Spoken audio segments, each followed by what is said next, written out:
Home theater. The romantic sound of rain fills the home theater. The image of a wedding on a rainy day is displayed on the screen. For some reason, you sneak a quick peek at Artem, faint like illuminating your faces. The next moment, Artem suddenly looks at you. The two of you are stunned.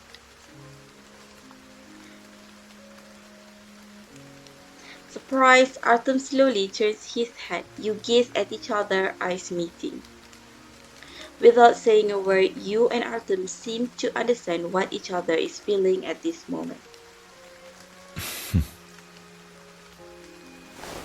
You lean over, using Artem's shoulder as a pillow, and stay that way until the movie about Sam ends. Artem, you know something? You feel Artem looking down at you, his face brushing against your hair. I don't think I've ever been happier than I am now. No, that's not quite right. It's at this moment right now that I feel. Every moment I spend with you is the happiest. After saying that, you realize you said something that didn't really mean anything. Ah, I don't know how to say it, but 이해했어요. Artem's gentle tone sounds much softer, perhaps because you're too close. 매일매일 사는 동안 우리가 할 수 있는 최선을 다해 이 멋진 여행을 만끽하는 것이다. He whispers the last line of Tim's monologue from the movie. You know that he understands even without words. 이 대사는 처음 들었을 때부터 좋았어요. 들을 때마다 대사에 담긴 뜻을 곱씹게 돼요. 예전에는 충분히 대사가 담고 있는 의미를 이해했다고 생각했어요. 그런데 당신이랑 다시 이 영화를 보면서 느끼게 된 게 At this point, you can't help but blink several times quickly, anticipating what Artem is about to say. 삶은 즐겁기에 아름다운 것이 아니고 모든 순간을 소중히 여기라는 말의 진정한 의미는 자신에게 정말 중요한 것을 찾으라는 거죠. 찾기만 한다면 즐거운 순간도 고통스러운 순간도 모두 행복해질 테니까요. Artem looks at you, emphasizing every word. 난 이미 원하는 것을 얻었어요. 그러니 The home theater gradually dims, and the credits end. Artem's voice fades with the darkness, but his hand remains firm on your shoulder. The faint sound of breathing gradually grows in your ears, and you welcome it. The hair on Artem's forehead falls on your face, the touch on your lips clear in the darkness. You close your eyes, immersing yourself in the kiss with no lights or music, made all the sweeter by the sound of beating hearts. Suddenly, the lights return to the home theater. You gradually open your eyes. Artem stares at you as if he wants to say something but can't find the right words, so he only opens his mouth slightly. The darkness that came suddenly felt relaxing and free, but when it disappears, there's an inexplicable feeling of unfamiliarity. You sympathize with his silence and have the urge to break the tension. You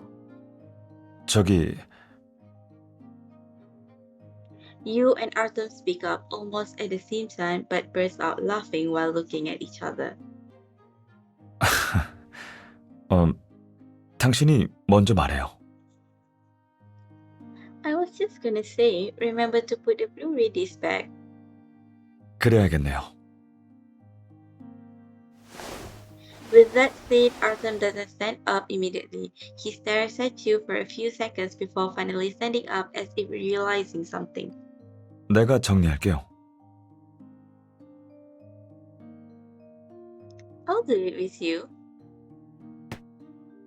You follow Artem over to the projector and watch him take out the Blu-ray disc.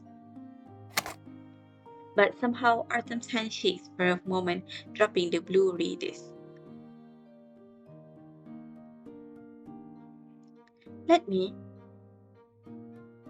You pick up the Blu-ray disc before Artem, but when you look up at the disc rack, you realize it's already full. Eh? 아침에 정리하다 보니까 공간이 꽉 찼더라고요. You scan the disc rack where Blu-ray discs and vinyl records are arranged neatly, but I can't force it in anywhere. 수납장을 몇 개 더 들여서 미디어룸의 DVD를 다시 정리해야겠어요. Artem looks helplessly at the storage racks filled with Blu-ray discs, explaining while stretching his hand out to you. 이리 줘요. 일단 다른 곳에 둘게요. Putting the Blu-ray disc in Artem's hand, you inspect the Blu-ray storage rack made of wood. It looks like it was pieced together with simple planks. It shouldn't be hard to make it. I have an idea for the disc rack. Artem, having put the Blu-ray disc back, looks down at you. DIY videos have been really popular recently. I've always found those types of videos interesting. Shall we try to build our own storage rack if we have time? Surprised, Artem looks as if the thought had never crossed his mind. 당신이 원한다면 얼마든지요. 그런데 알다시피 내가 손재주가 좋지 않아서 어쩌면 Don't worry, the most important thing about DIY is your intention when making it. Besides, you have me. I'll help you. Artem smiles as you beam with confidence. 좋아요. 당신이 원하는 대로 해요. It's a deal then. After deciding to build this rack, Artem begins to plan in detail. 여긴 공간도 좁고 사용해야 할 재료도 많으니까 차라리 1층 거실에서 만드는 게 어때요? 조명도 미디어 룸보다 더 밝아서 눈이 편할 거예요.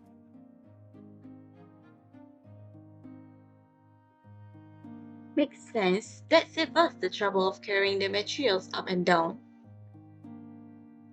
Artem looks at you, thinking about something, but before continuing.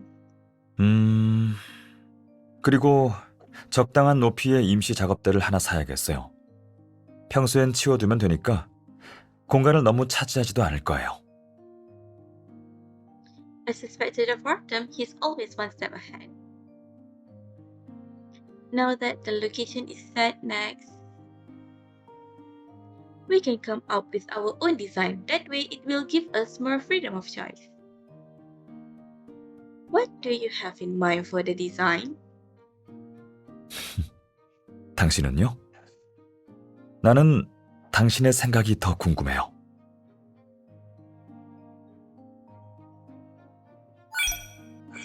Since the disc rack is for Artem's Blu-ray disc, it should match Artem's decoration style. Looking around, you notice the minimalist style of his furnishings. Then let's keep it simple. Less is more, and it also fits with the current decoration style. 인테리어에 맞추는 것보단 내게 있어선 당신의 취향이 더 중요해요. My preferences, but this is your... Halfway through your sentence, you suddenly realize what Artem meant and lose your voice. 나중에 이곳이 당신의 집이기도 했으면 좋겠어요.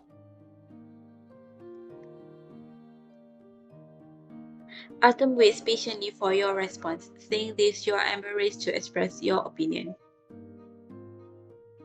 I think plant designs are most suitable with minimalist decoration. After all, indoor greenery is never out of place. Hearing your suggestion, Artem thinks for a moment. 그렇다면 백매화 도안을 시도해보고 싶어요. Do you like white plum blossom? 좋아한다기보다는 인상에 깊게 남았다고 할 수 있죠. 문득 대학 시절 일이 떠올랐어요. 겨울에 커튼을 걷었는데 창밖에 핀 백매화를 보고 미림시에 눈이 내린 줄 알았거든요. 미림시에는 눈이 거의 오지 않잖아요. 그래서 그때의 느낌이 아직도 기억에 남아있어요. When Artem reminisces about the past, your mood softens. The image of a young man looking at white plum blossoms appears before you, and Artem's expression at the time must have been gentle just like now. Then it's settled. Both of you swiftly settle on the design. It is always efficient to work with Artem. Next, we need to think about how to design it. 네, 일단 참고 자료들을 찾아볼게요. Artem smiles while taking out his phone. However, his expression freezes the moment he sees his screen. A bad feeling rises in your heart, so you move over beside Artem and look at his phone. A notification appears on his lock screen, showing a very striking headline. The law is rewritten for you, exposing the tumor in the Stellis judicial community.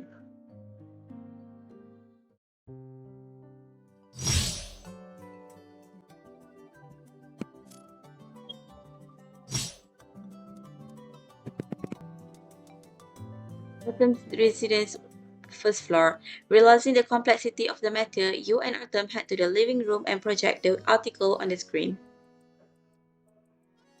Lamont Rousseau, a professor of law at Stellis University, has been engaged in various illegal activities for a long time. He exploited students and stole their research as well as engaged in illegal activities, falsified evidence, and took bribes.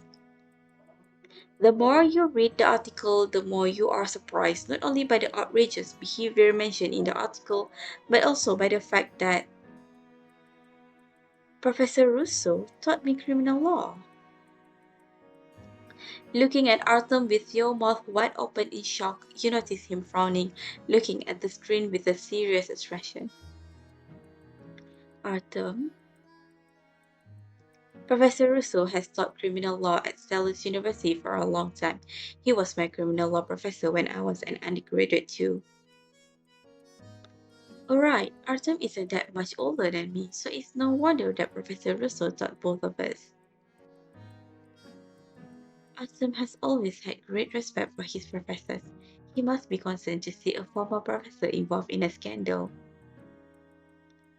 I remember Professor Rousseau was serious and had strict expectations for himself as well as others.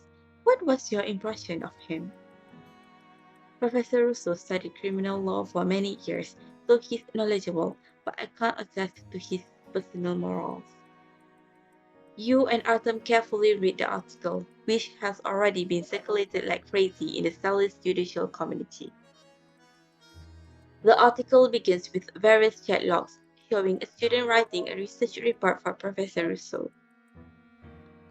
Then it lists several cases in which Professor Rousseau acted as a criminal defense lawyer and suggested that the sentences for these cases were suspected of being too lenient. Finally, the article implies that Stellis University and its judicial community are covering for Professor Rousseau.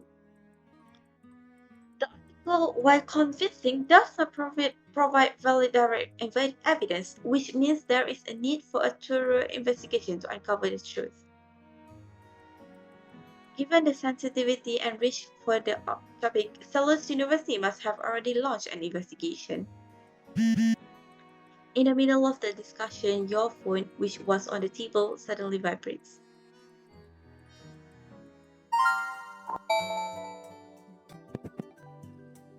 The screen lights up, reminding you of something on your to-do list for today.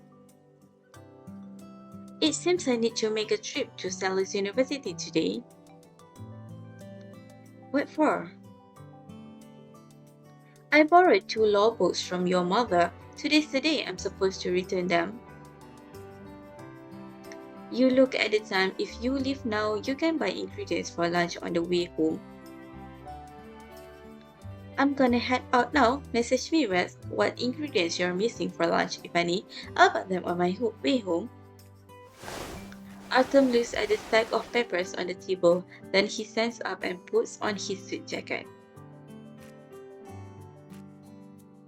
Let's go together. I have something to return as well. Mother will be happy to see you.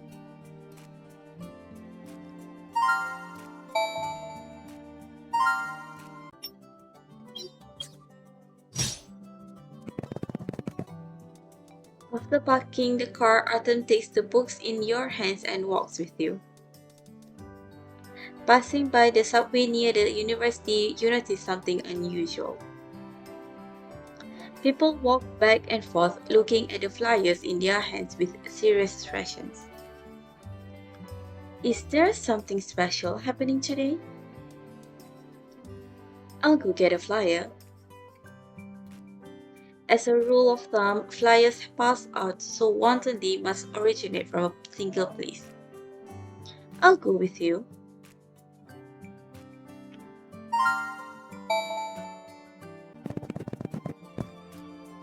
You and Arthur stand in front of a trash can, a stack of flyers lying on it. It seems this is where the flyers were carelessly discarded. Artem takes a flyer and you move beside him to read it. Could this be?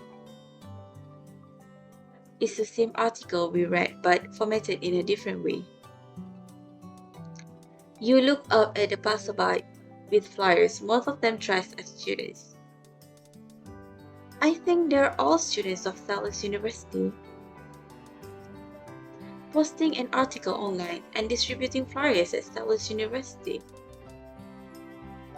The author of the article seems to think the bigger the fuss, the better. What are they trying to achieve by swaying public opinion?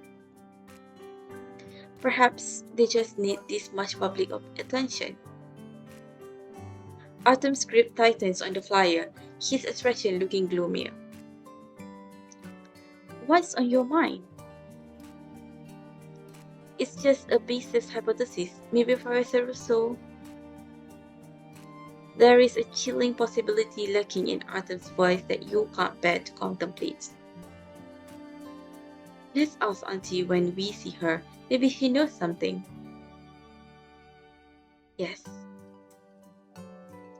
You look at the people with flyers on the streets. However, since we're here, why don't we ask the passers-by what they know? They might know something about where the flyers came from. That works.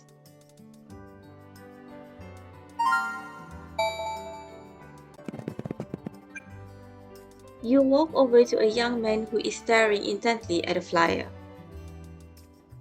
Hello, may I ask where you got the flyer in your hand? Oh, this? I got it from this university. Don't you guys have one too?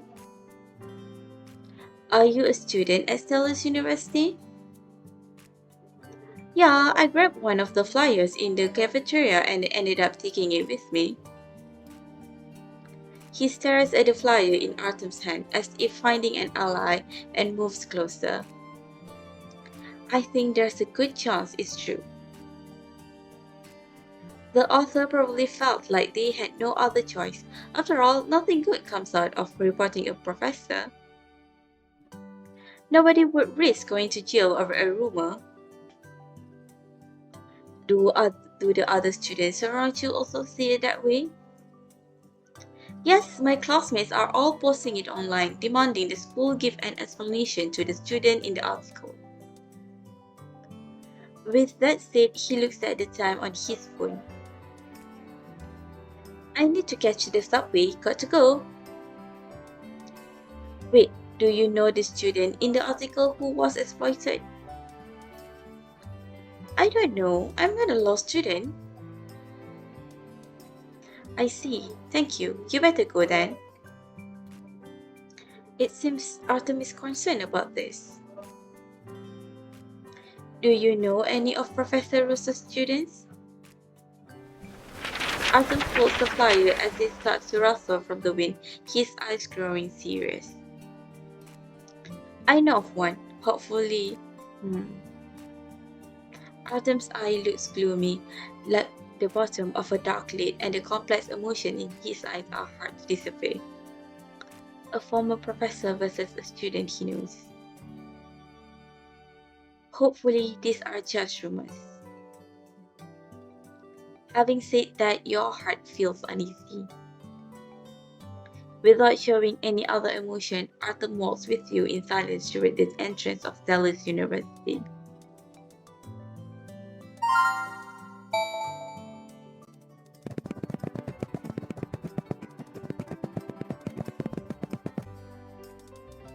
Stellis University. Not long before entering the university campus, you hear the campus security shouting, "Excuse me, would all students please pass me the flyers? Don't pass them around, bring them all to me." A few of the campus security guards are standing in front of a table stacked full of flyers. Many passing students listen and hand them the flyers, but there are others who ignore them. Just then, a security guard with a walkie-talkie scurries past you two. "There are too many flyers in the cafeteria. What is going over there?" The voice over the walkie-talkie grows distant and unclear. "The university has started disposing the flyers about the Professor Russo. It's just before noon, less than a half a day since the article went viral. The response from the university has been swift."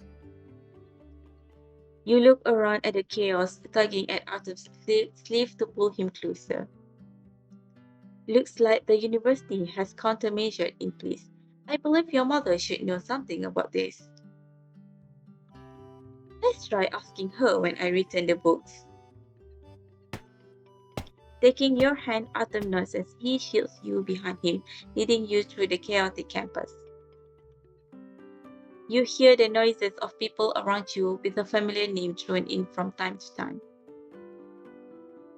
You look up at Artem's back, as reliable as ever.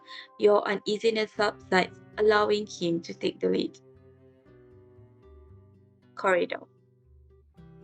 In the corridor, you meet Kimberly Garner, who just finished her class. Learning of the reason for your visit, she glances at Artem meaningfully.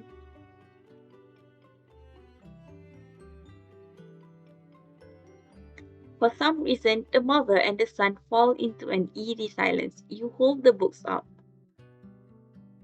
"Auntie, these are the books I borrowed from you last time. Thank you, they were of great help." Kimberly looks at you, her expression softening. "No need to be so courteous to me. You two must be tired coming so early in the morning, right?" Kimberly glanced at the books in your hand, frowning slightly. "Artem, how inconsiderate of you. Why are you making Sharara hold the books herself?" "Sorry, it slipped my mind." Seeing this, you can only pass the books to Artem again. "Even though I just took the books from Artem by force." "Auntie, you misunderstood. I only had them briefly. After all, I borrowed them, so I should be the one to return them." Artem didn't look like he was going to give an explanation, so you tried to smooth things over. The expression on Kimberly's face softens. Her gaze passes by Artem and stops briefly on something behind you and Artem. Before you can look back, a student walks by, looking down at the familiar flyer.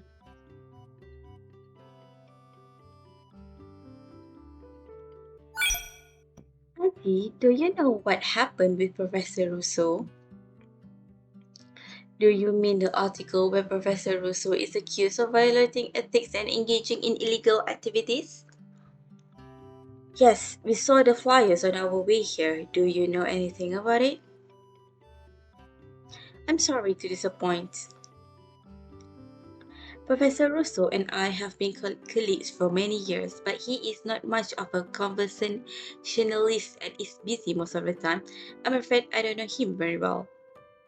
All I know is that the university notified the police immediately and set up a special investigative team to cooperate with the police. Rest assured, the outcome of the investigation will be just. You're relieved to hear Kimberly Garner say that. I hope we find out the truth soon. By the way, did Professor Russo teach you criminal law? Yes, we were both surprised by the article. No wonder you guys are so concerned. Professor Russo has been suspended from school pending the results of the investigation. I'll let you know if I hear anything. Thank you, Auntie. What did I just say? You don't need to be so courteous to me. I'll remember that next time, Auntie.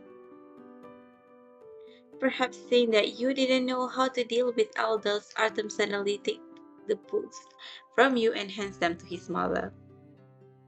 It's almost time for class, so we'll take our leave. Kimberly glances at Artem again, taking the books from him while nodding at the two of you. Go about your business. Come see me again when you're free. See you later, Auntie. Below the school building. Outside the academic building, you look back and sigh. I didn't expect Auntie to know so little about this. I'm afraid we'll have to reach out to the people in question if we want to know more. Stellis University notified the police immediately, so they should have opened an investigation already. We can find. Before Arthur can finish, you are both drawn by something in the distance. A girl is sprinting toward the law building. She looks nervously over her shoulders as if she is being chased by a wild animal. Soon she sees Artem, who is standing in front of the building. After a brief moment of bewilderment, her eyes glow with hope, leaving you puzzled.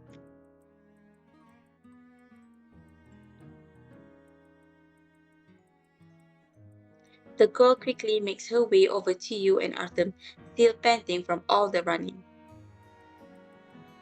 You, I know you. You're Artem Wing, right? The famous Mr. Wing!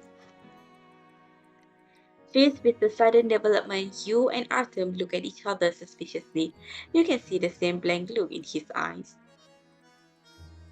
Yes, I am Miss Artem Wing, and you are?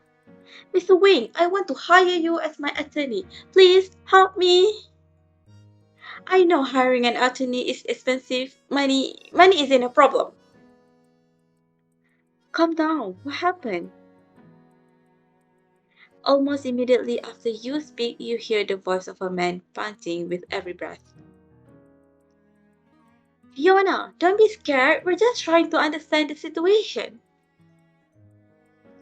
The girl named Fiona hears the voice and quickly hides behind you and Artem. I believe you. You and Artem look up to see a familiar man. Captain Morgan stands there with a young man, not surprised to see either of you there. Mr. Wing, Miss Herrera, we meet again. This time, who are you representing? No, Captain Morgan, you misunderstood. We were just passing by. What a coincidence. I thought your professor was involved in this case, so I thought you would. Captain Morgan stops before he sees anything else. This case, does Fiona have anything to do with the article on Professor Rousseau? You glance back at Fiona, who is still cowering behind you. When you turn back, you meet Artem's eyes lost in thought. We were just about to look for you to see if there's anything we can help with. Then come with me back to the police station. We're a bit short-handed today. Captain Morgan quickly accepts Artem's proposal, then signals for you to move aside. You move aside to reveal Fiona, who remains silent as she looks anxiously at Captain Morgan. Fiona, Captain Morgan only wants to talk to you. Please cooperate with him. The young man beside Captain Morgan tries to persuade Fiona, but she is very rude in her response. Counselor, don't talk if you don't know what's going on. Do you know what you're doing right now? Stop. Captain Morgan looks at Fiona, pulling out a flyer from his police uniform and holding it in front of her. Fiona, are you familiar with the contents of this flyer? Fiona presses her lips together but doesn't respond. The flyer that Captain Morgan is holding up is very familiar. You and Artem were holding the same flyer only an hour ago. So Fiona is connected to the article. At 10:10 this morning, an article titled "The Law is Rewritten for You, Exposing the Tumor of the Stellis Judicial Community" was published online. After the article caused a stir, Stellis University immediately notified the police. Our cyber division located the IP that first published the article at Stellis University. Together with the school network administrator, we discovered the account that published the article belongs to you, Fiona. At the same time, we also confirmed in the security footage provided by the university that the person passing out flyers in the cafeteria was you. I don't think I need to go into detail about the contents of the flyers. The article has received attention from various industries, so the police need to ask you a few questions. Please cooperate with us. Hearing what Captain Morgan said, you look in shock at Fiona. Fiona avoids looking at Captain Morgan and doesn't offer any rebuttal. Please come with me. Not wanting to delay any further, Captain Morgan signals for a young officer behind him to take Fiona away. Seeing this, Fiona reaches out with her hands, wanting to grab onto something, but she doesn't want to offend Artem. Instead, she grabs your hand pitifully. Please, help me. I really don't know anyone else. Don't be scared. You are curious about this matter and you want to help Fiona, but you look at Artem, who is still frowning with some hesitation. Artem has yet to agree to Fiona's request. If I agree now, I would leave him with no choice. Let's go. We'll go to the police station with you. Artem breaks the deadlock and Fiona seems overjoyed. Does this mean you'll help me? Not as your attorney. I'll make a decision when you give your statement down at the police station. Artem's stern words didn't dampen Fiona's joy. Okay. Thank you, Mr. Wing.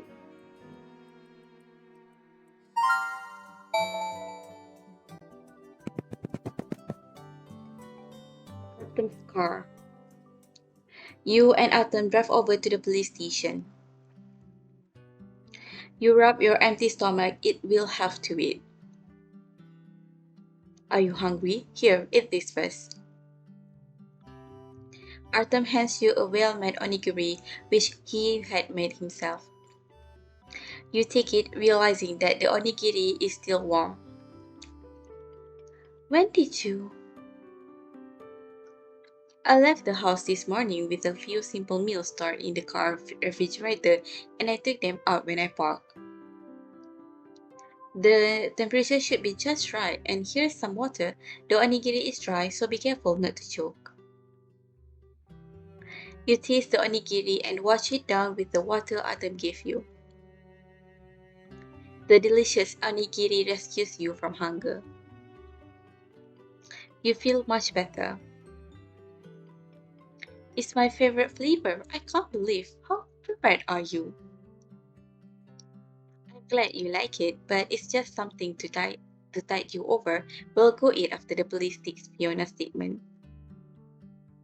Sure, but you have to eat something as well. Sure. Police station. Fiona is visibly nervous sitting in an interrogation room at the police station. However, she has quietened down. Fiona, I have a few questions for you to confirm. I need to speak to my attorney first. Until that happens, I have the right to remain silent. Before Captain Morgan can ask any questions, Fiona makes her position clear. She looks at you and Artem, her eyes crying for help, looking as if she's about to start weeping. Captain Morgan, how about letting us talk to her first? After all, Shara and I came here not only to learn more about the situation, but also to assist in the police investigation.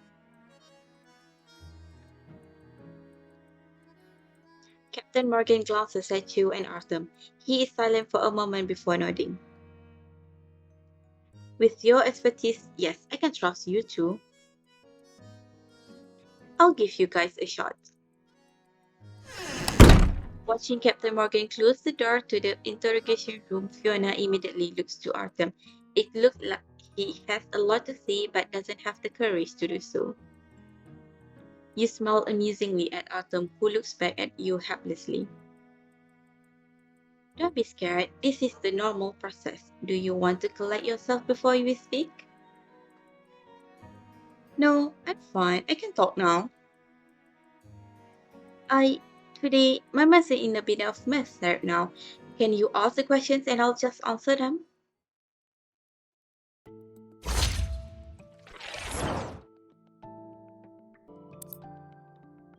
Saying that Fiona is more friendly to you, you ask her the first question. Why are you afraid of a police appointment? Before I answer that question, can I ask you guys something? Sure. Fiona looks at you in embarrassment. I know Mr. Wing's identity, but Miss, what is your relationship with Mr. Wing? What do you ask? I would prefer fewer people to know about what I'm about to say next, aside from my attorney and the police. Rest assured, she is the person I trust the most. Anything you say to me, you can say to her. I am relieved to hear that. Fiona lets out a deep sigh and looks earnestly at the two of you. To be honest, I am the one who wrote that article. You had a hunch, but after hearing what Fiona said, you and Artem still looked at each other in surprise. I know Lamont Russo is not only a law professor at Stellis University but has also been a criminal lawyer for many years. He has remained undetected for so many years. No doubt he's under some kind of protection in the Stellis judicial community. How can I fight against him? I'm afraid of being accused of spreading rumors, so I'm afraid of the police.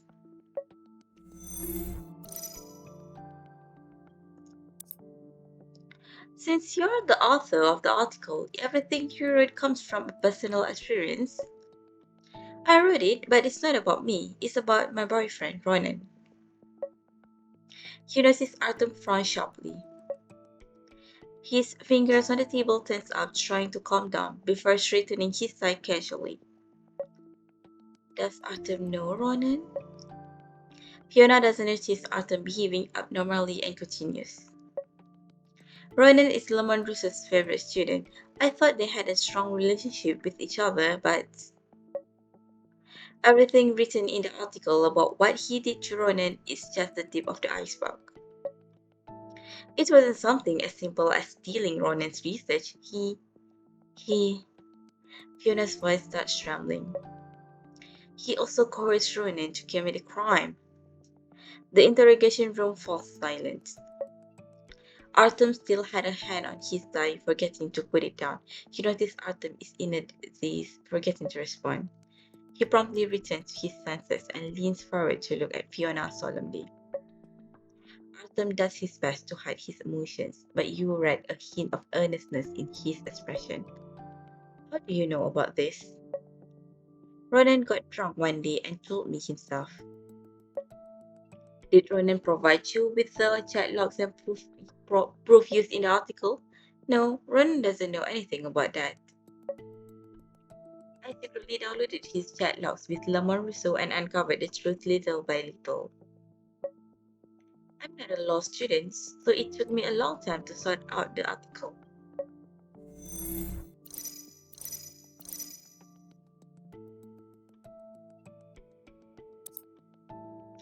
According to your story, Ronan was the target of Lamarusse's persecution. But why are you speaking out for Ronan? Why not Ronan himself? Ronan, he can't. Hearing that answer, Artem seems to think of something, falling silent. What does that mean? He's on a temporary leave of absence from school thanks to Lamar Russo. Leave of absence? Yes, Ronan was coerced by Lamar Russo for a long time to commit a crime. The mental pressure was too great, which resulted in him developing mental health problems. After finding out about Ronan's situation, Lamar Russo used it as an excuse to force Ronan into a leave of absence. Ronan is under Lamar Russo's complete control. He can't resist. How much do you know about Ronan's mental state? Ronan has been suffering from insomnia for a long time, but I'm not sure when it started. I often see him sitting in front of his computer in a daze. At the time, I thought he was just under academic pressure. When did you find out Lamarusso coerced Ronan into committing a crime? About a month ago, Lamarusso invited Ronan to a dinner party where they served alcohol.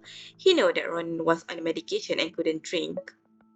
Ronan came home that day and broke down, telling me everything. I told him to call the police, but he dared not to betray Lemon Russo. Why do you think Ronan won't betray Lemon Russo? He didn't say, but I guess he's afraid of his crime being exposed. Hearing that answer, Artem's eyes grow dim. He's unable to ask any more questions. So you were headed toward the law department because of Ronan? Fiona blushes a little. She plays with her fingers, then looks up at you.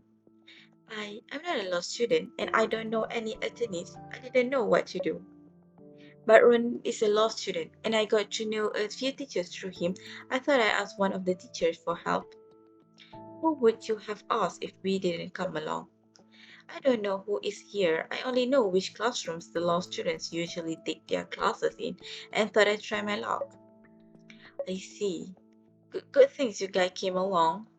Fiona reveals an awkward smile for the first time since you met. Why didn't you tell Ronan? His mental state is very unstable. I'm afraid Lamarusso would have sensed something was wrong, so I also hid the truth from Ronan. I just hope this ends soon and Ronan can be free from Lamarusso's control. What makes you so sure that Lamarusso is keeping Ronan under strict control? I just know it. He must be scared that Ronan might turn him in, knowing everything he's done. Ronan applied for a leave of absence, probably so that he could use Ronan's graduation as a leverage. Then, do you have any proof that Lamarusso is blackmailing Ronan? No, but I'm certain that's the truth.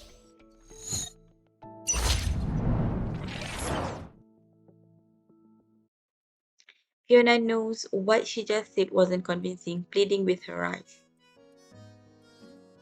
I know that I don't have much evidence, and it doesn't quite provide my words, but please, you have to believe me. I'm telling the truth. Ronan, he's a good guy. Please believe me. Fiona scrambles to take out her phone, swiping through it quickly with her fingers as if looking for something. Look, this is Ronan's legal aid account. Every day he answers questions for people online. He's got hundreds of thousands of followers. He's really helped a lot of people. Mr. Wing, please, you have to save Ronan. I don't know what else to do. Fiona claps her hands together, overflowing with sincerity. Artem looks at Fiona's phone for a brief moment, his expression softening. Rest assured, people from various industries have placed heavy importance on this case, so the truth will come out.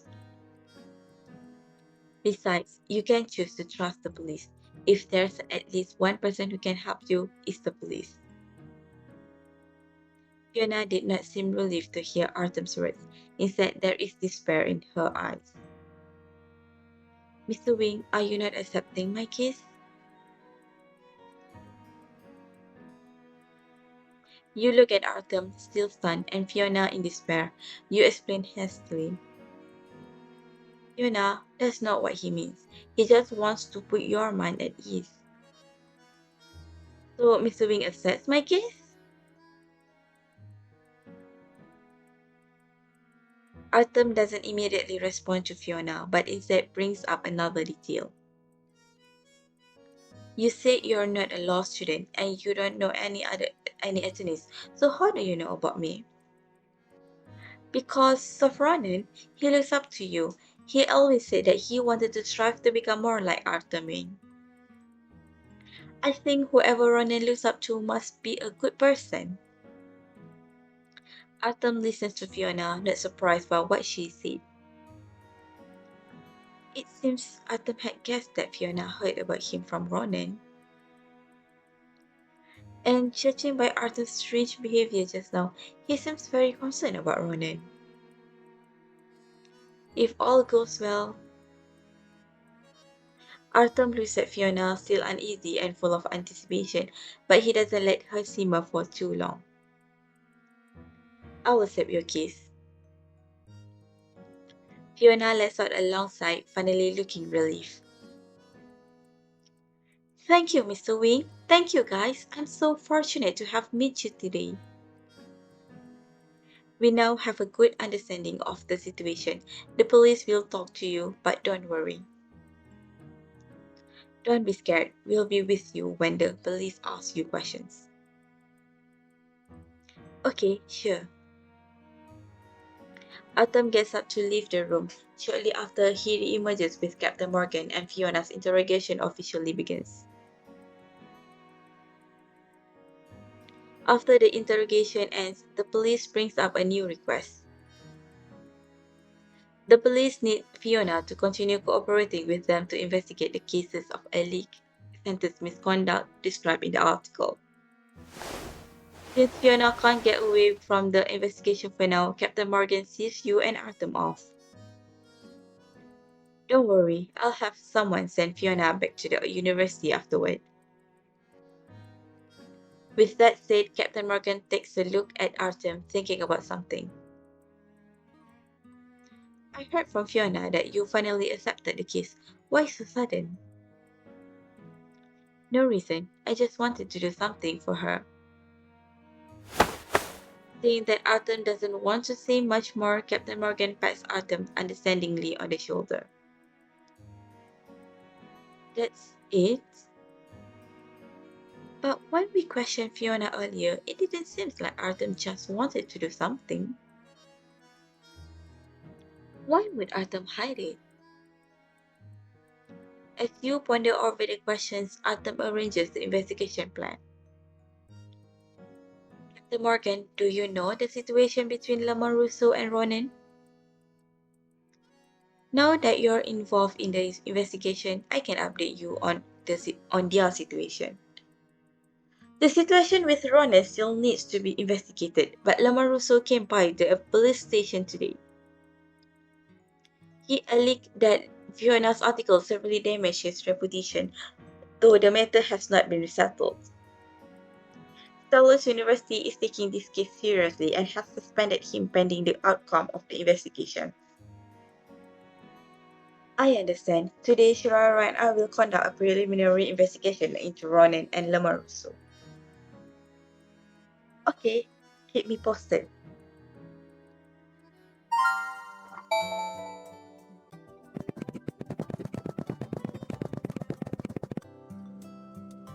Wait.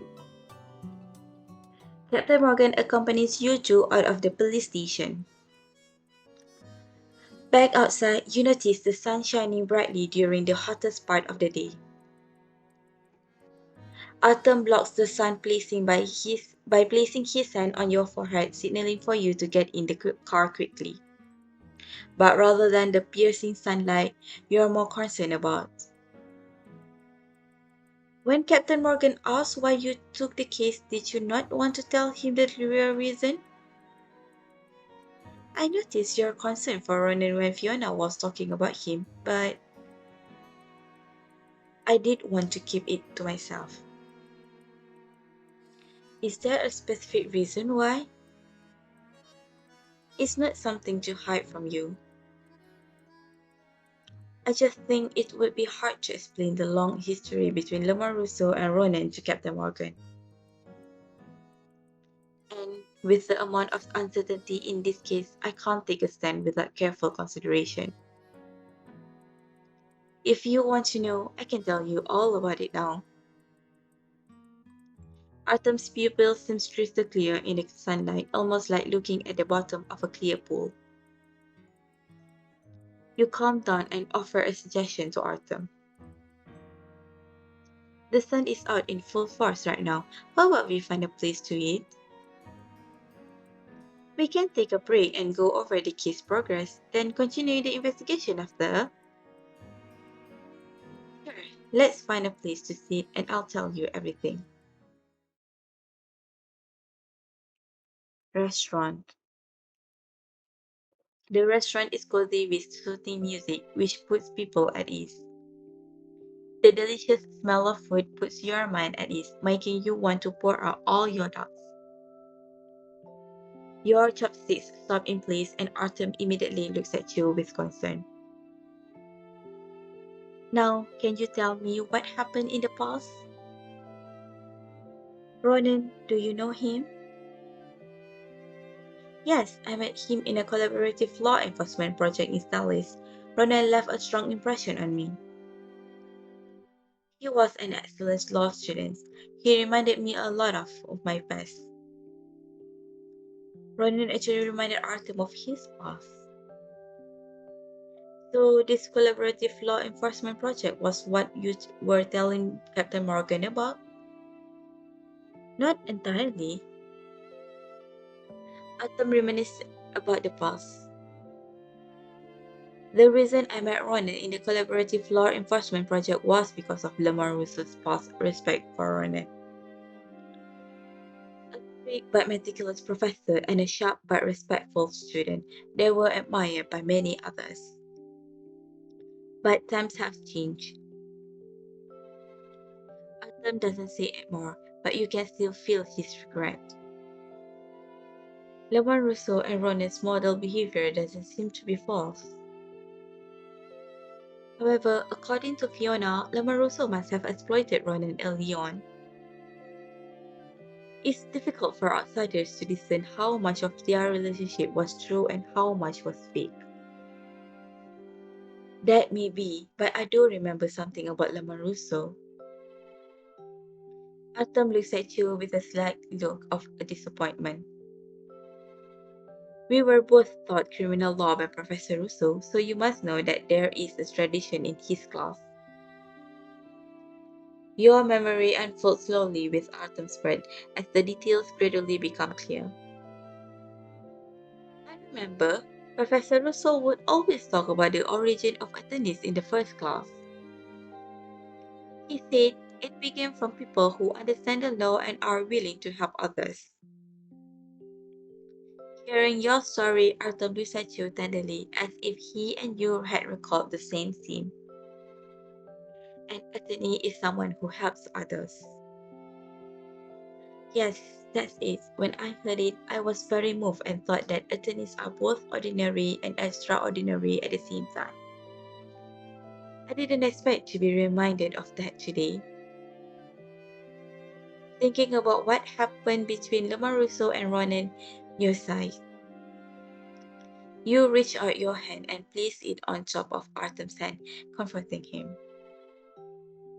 A former professor versus a student, you must really care about them. I can see how you want to get involved and find the truth.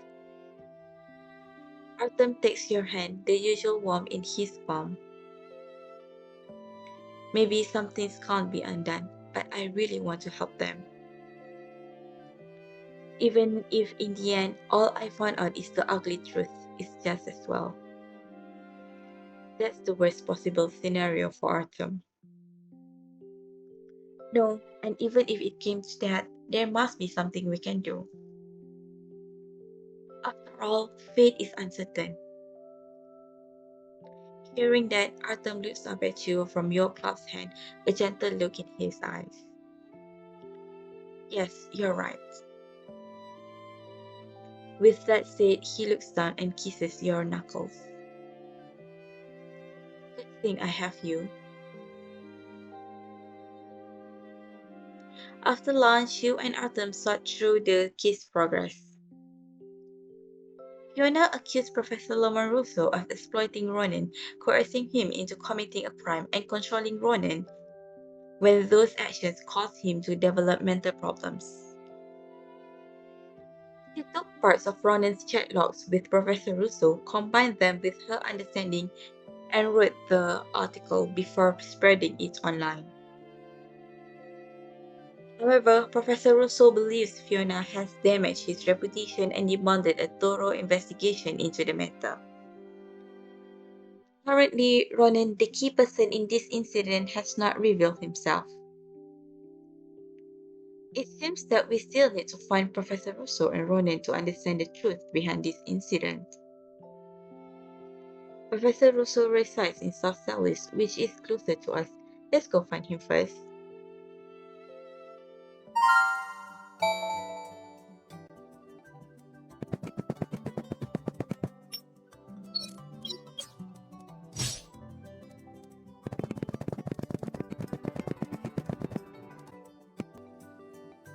Lamar Russo's residence.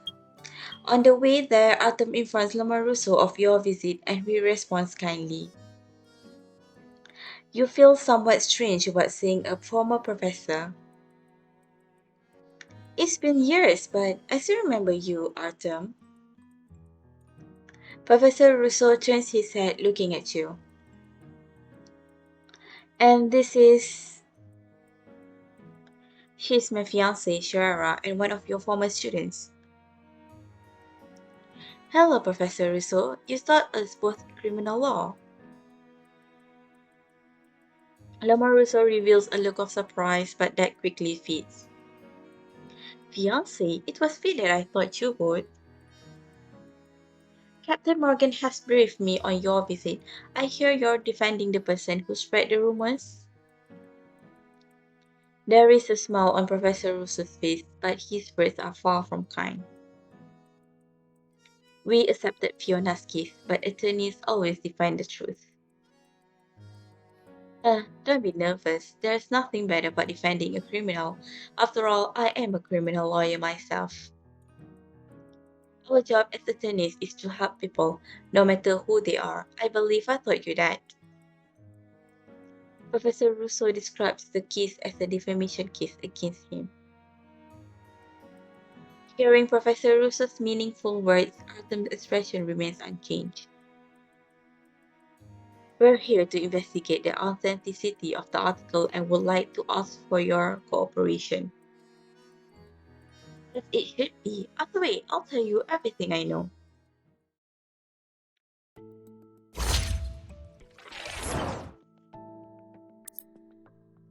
As I'm sure you're aware, Ronan hasn't been in a good state of mind.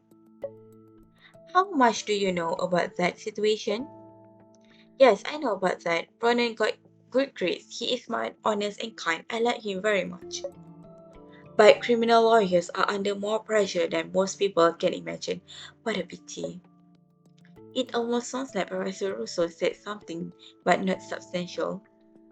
Are you saying that Ronan developed mental illness from the stress of participating in your research project? Artem follows up with another question to clarify the ambiguity in Lamarus's words. I don't know exactly, but Ronan does have a kind and gentle personality. Presumably, dealing with criminals must have been stressful for him. This conversation with Lamaruso feels like hitting against a spongy wall, soft yet showing no impact at all. You immediately glance at Artem, not expecting him to signal to you at the same time.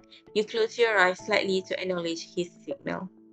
You decide to work with Artem. You will ask the questions and keep his focus on you. That way, Artem can create opportunities to find the loopholes in Lamaruso's words. Professor Russo, I suppose you must have been concerned After learning about Ronan's unstable mental state, after learning about the situation, I felt that he was under too much pressure from his studies, so I took the initiative to help him apply for a leave of absence from school. But he seems to have misunderstood my actions, and his mental condition hasn't improved. You are even aware of how he's doing at the treatment center. It seems you have a good relationship with him. After all, he is my most trusted student. Lamar Russell avoids answering the question directly. It seems you've taken great care of Ronan. Does he still misunderstand your reasons for helping him apply for a leave of absence? Artem quietly looks at Lamaruso, a deep look in his eyes. Faced with this tricky question, Lamaruso responds very quickly. I don't know exactly. Ronan's mental state is still fragile at the moment, so I shouldn't bring up those painful memories. You say you don't know, but I've heard from some people. You even took him to a dinner meeting with alcohol present after he became mentally ill. Atom quickly grasps the contradiction in Lamaruso's words. You helped him apply for a leave of absence on the grounds of mental illness, so you must have known that he couldn't drink alcohol due to medication. Yes, I was aware of his mental condition. When I invited Ronan that day, I didn't let him drink any alcohol. That day, I only asked him to report the details of the research over dinner. It was a normal conversation. Do you have any proof? It was just a normal dinner. Who would keep proof of that? Lamaruso shakes his head, sighing as if he's sorry. You asked him to report the details of the research at the dinner meeting. Did this happen after his leave of absence? Alright, Lamaruso helped Ronan apply for a leave of absence to help him relieve stress, but asked him to report in secret. I was careless in that regard. I had my doubts as well, but Ronan insisted, so I relented. You guys can go ask Ronan. I never forced him to do anything. Artem stares suspiciously at Lamaruso, who looks back at Artem calmly, as if he didn't perceive anything.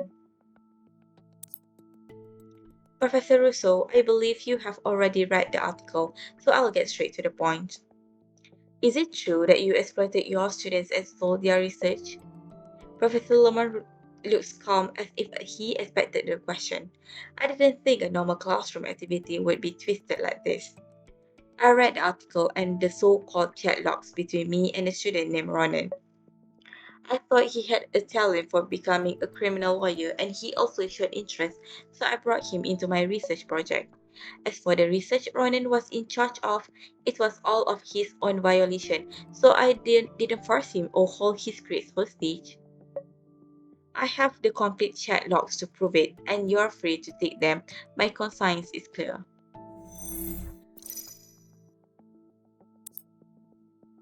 What about the allegations in the article that you falsified evidence and took bribes? That is nonsense. How terrible it is to manipulate the judiciary and fool the law. As a legal practitioner, how can I not be aware of the legal consequence? Stellis Courthouse has detailed records of those cases. I believe that will prove my innocence. Professor Russo's response is just and watertight. It is difficult to find any loopholes in his words, as expected of a veteran attorney. We believe in your professional integrity, but this has gone too far. Those case files must be reviewed by a third party. Very well. Lawan Russo looked at Strange, but only for a moment. He regained his composure swiftly. What's wrong? Is a third-party investigation inconvenient for you? Haha, it's easy to lose concentration when you get old. I'm just distracted from talking with you guys for so long.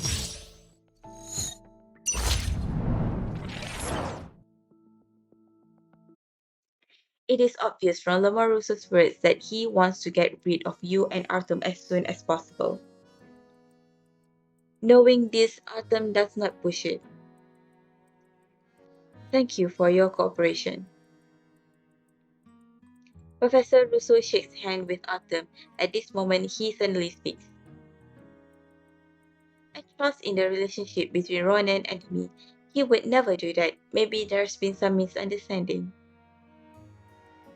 Artem, please investigate the truth. You must clear Ronan's and my name. We will not let you down.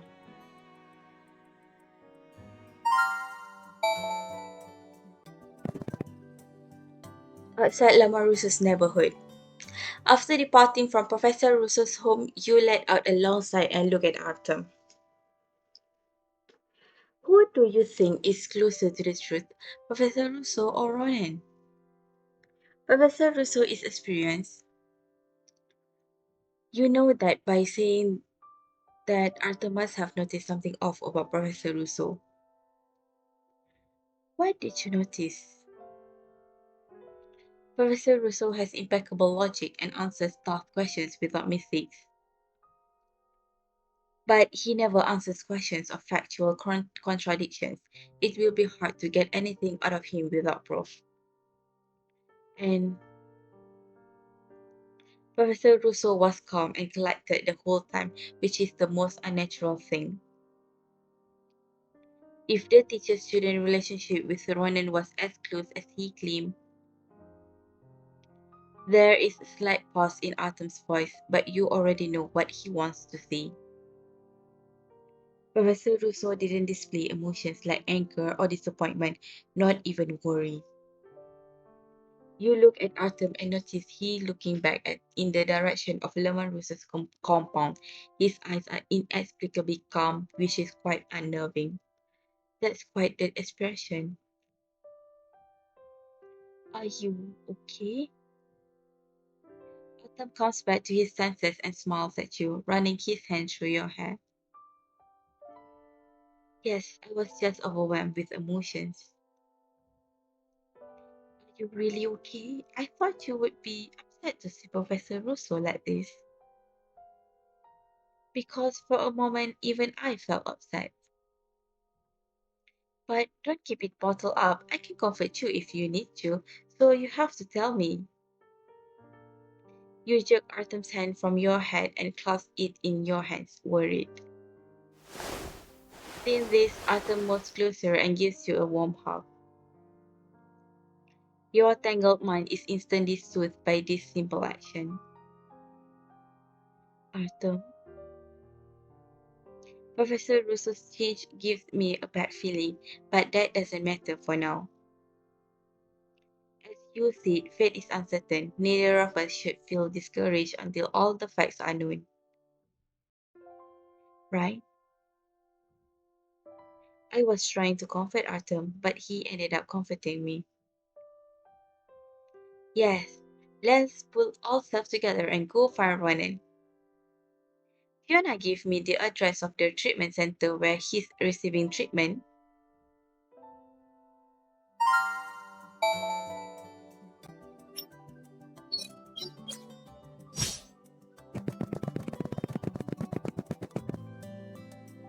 Sanatorium.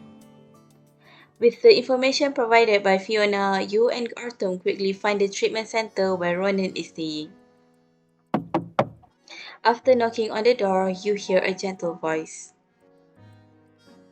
Come in, the door isn't locked. Hospital ward. Pushing open the door, a thin young man appears. You guys. The young man's eyes freeze when he sees Artem, unable to comprehend what he is seeing. Artem? Artem walks forward and shakes hands with Ronan in a friendly manner. Hello, Ronan. Sorry to disturb you. This is Miss Sherrera, my fiancé and also an attorney. We're here on behalf of Fiona to learn more about the situation. Welcome, but what's going on? Ronan is friendly as if he's unaware of today's chaos. He has no idea that he's in the eye of the storm and genuinely doesn't know anything. This situation has to do with you, Fiona, and Professor Russo. Seeing that Ronan is still confused, you get straight to the point. Ronan, have you been following anything on the internet today? Ronan doesn't react, so you continue. Today, an article was published online exposing Professor Russo's misconduct. There are allegations that Professor Russo exploited a student and coerced him to commit a crime. That student, has been proven to be you, Ronan. How much do you know about this situation? Ronan freezes up, a look of disbelief on his face. I've never done anything like that, and I don't know if Professor Russo engaged in any illegal activities. You pull out the article for Ronan to read. His expression grows more and more uneasy until finally he is shaking slightly. I don't know. I really don't know. Seeing Ronan shaking, you look at Artem in slight surprise. According to Artem's description, Ronan should be a man with brains and drive. What happened? Artem looks at Ronan, not saying anything. When Ronan finally calms down, Artem speaks again. Judging by your reaction, I see you've guessed the author of this article. Isn't that obvious? Mr. Wing just said, on behalf of Fiona. And only Fiona and my mentor know this, please. You're right. Fiona is accusing Lamaruso of coercing you into committing a crime, and she thinks you have the evidence to prove it. But that's a really big misunderstanding. There is a pain in Ronan's face, his voice trembling. How is it a misunderstanding? Can you explain it to us? Fiona, what did she say to you guys? Fiona said you were the one who told her the truth after drinking. I did drink too much that day, and I said some things I shouldn't have, but those were just the ramblings of a drunk. I explained it to Fiona the next day, that everything I said the night before was a lie, but I didn't expect her to take it seriously. It's all my fault. I couldn't control myself. Ronan seems to be sensitive, as if it pains him to remember details of the incident. It doesn't seem like he's upset over a misunderstanding. Artem was really concerned about him now that he's like this. You gently tug at Artem's sleeve and look at him. Artem takes your hand and shakes his head, signaling for you not to worry. Ronan, I know it must be hard for you to see the two people closest to you fighting over a misunderstanding. We're here to find out the truth and clear everyone's name. Don't worry, we can wait. When you've calmed down, can you tell me about what happened? Artem's gentle voice calms Ronan down as he gradually stops shaking. After thinking for a moment, he starts describing what happened that day in bits and pieces. I had very little to do that day. I just remember attending Professor Russo's dinner party. On my way home, I bought some alcohol, and the rest is all a blur. I only remember rambling to Fiona. That's it. So you didn't drink at the Marusso's dinner party? Right, I drank by myself after I left Professor Russo's place, so it had nothing to do with him. Do you have evidence to back up your story? No. So Lamarusso invited you to this dinner party?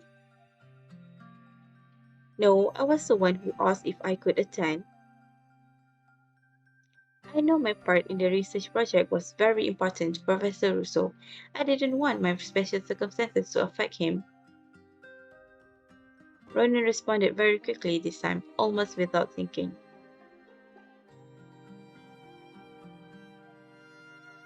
Do you remember why you were drinking that night? Ronan holds his head up, reverting to his previous seat. He thinks for a long time before answering. Not really.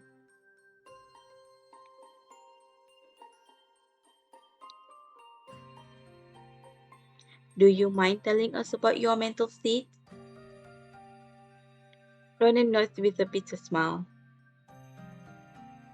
I don't mind at all. Does Fiona believe my poor mental state was caused by Professor Russo? Yes, I figured she would, but it really has nothing to do with Professor Russo. My situation was caused by drugs. I have chronic hepatitis and treatment has been slow. 3 months ago, I started experimenting with adrenocortical hormones. It's a drug that can cause mental problems. The doctors gave me perfectly normal doses, but I was still affected. Why were you affected when the dosage was normal? I was very busy at that time, which resulted in an irregular schedule, combined with my poor health and other factors. Anyway, Fiona and I have to apologize to Professor Russo and work to restore his reputation. Professor Russo has always been very good to me, otherwise I wouldn't have had the chance to meet you in that collaborative law enforcement project. No matter how much you and Artem question him, Ronan is adamant that this is all a misunderstanding, but he can't provide any evidence to prove that. It's so suspicious. Just as you're about to ask something else, Artem stops you. Thank you, we're done for now. Ronan nods. Artem pulls you toward the door, getting ready to leave. He stops as if something comes to mind. Get some rest. I hope you recover soon. Corridor. Outside, Artem points at the name of the attending doctor. Since Ronan won't talk, we'll have to ask his doctor. Pretending to be Ronan's family, you and Artem ask the nurses to see the attending doctor. You two are... We're attorneys representing Ronan. Recently, Ronan has been involved in a defamation case, so as his attorneys, we want to ask you some questions.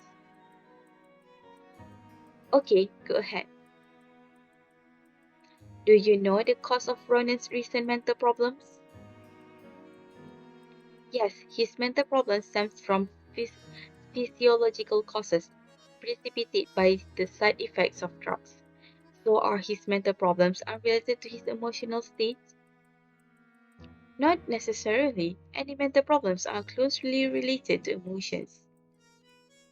However, Ronan's case is more complex and can be attributed to a combination of causes. One thing is for certain, Ronan's quick descent into a psychotic breakdown was definitely related to drugs.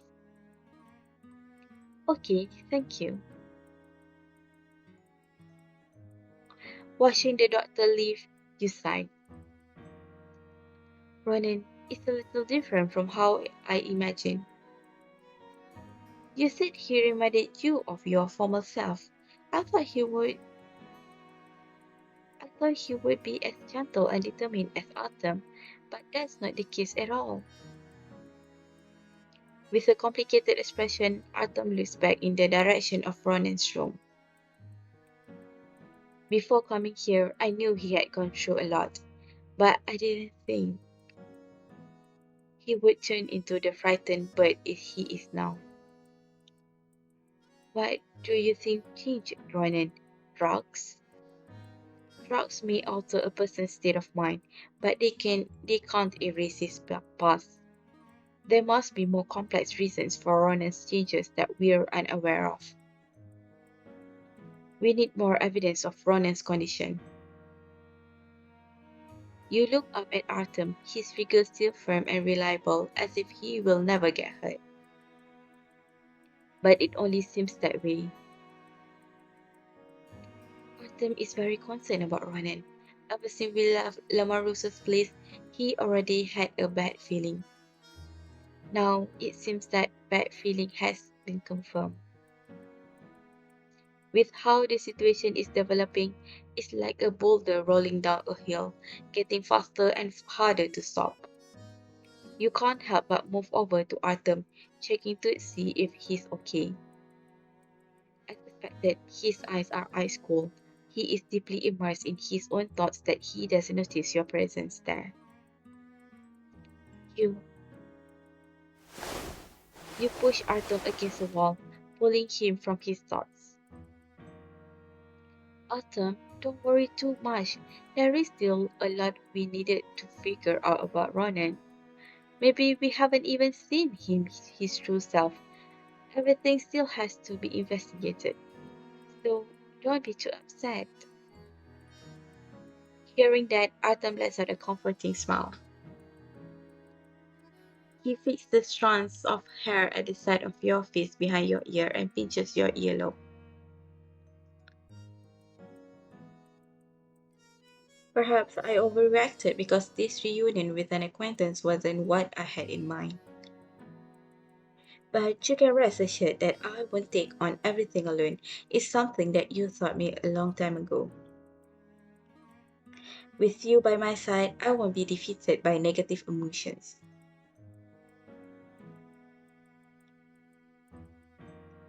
Leaving the nursing home, the two of you decide to go back to the police station. We need to go to the police station and brief Captain Morgan on everything we learned today. Ronan's story is highly consistent with Lamont Russo's testimony. Maybe they got their story straight before we came. To prove it, we need to know if Ronan was drinking that night. We need help from the police. Understanding Artem's perfect analysis, you follow his train of thought to figure out what to do next. We also need to investigate when Ronan drank that night, as well as the exact causes of his mental problems. Let's go.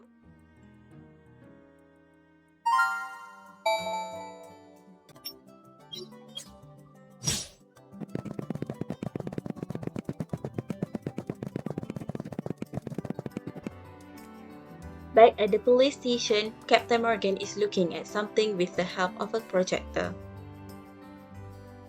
Excuse me, Captain Morgan. Perfect timing. The police station just obtained access to the corresponding case files on loan from the courthouse. Preparations are being made to invite an expert to do a comprehensive review. How's it going on your end? Both Amoruso and Ronan claim the allegations in the article are false.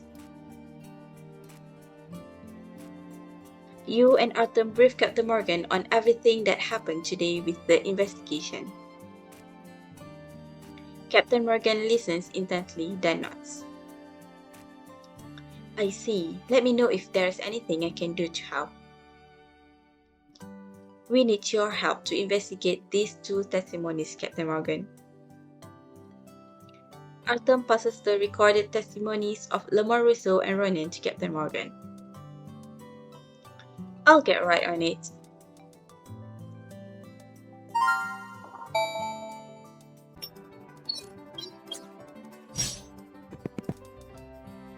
Artem's residence. After a full day of investigation, the two of you finally return to Artem's home. As you put Ronan's file on the desk, you notice a detail you hadn't noticed during the day. This is the collaborative law enforcement project Artem was talking about. According to the file, Ronan was able to find the smoking gun in a criminal case by accurately analyzing bloodstains. His action expedited the case and helped the police complete the evidence chain. You feel a sense of loss after remembering what Ronan was like today. What are you looking at?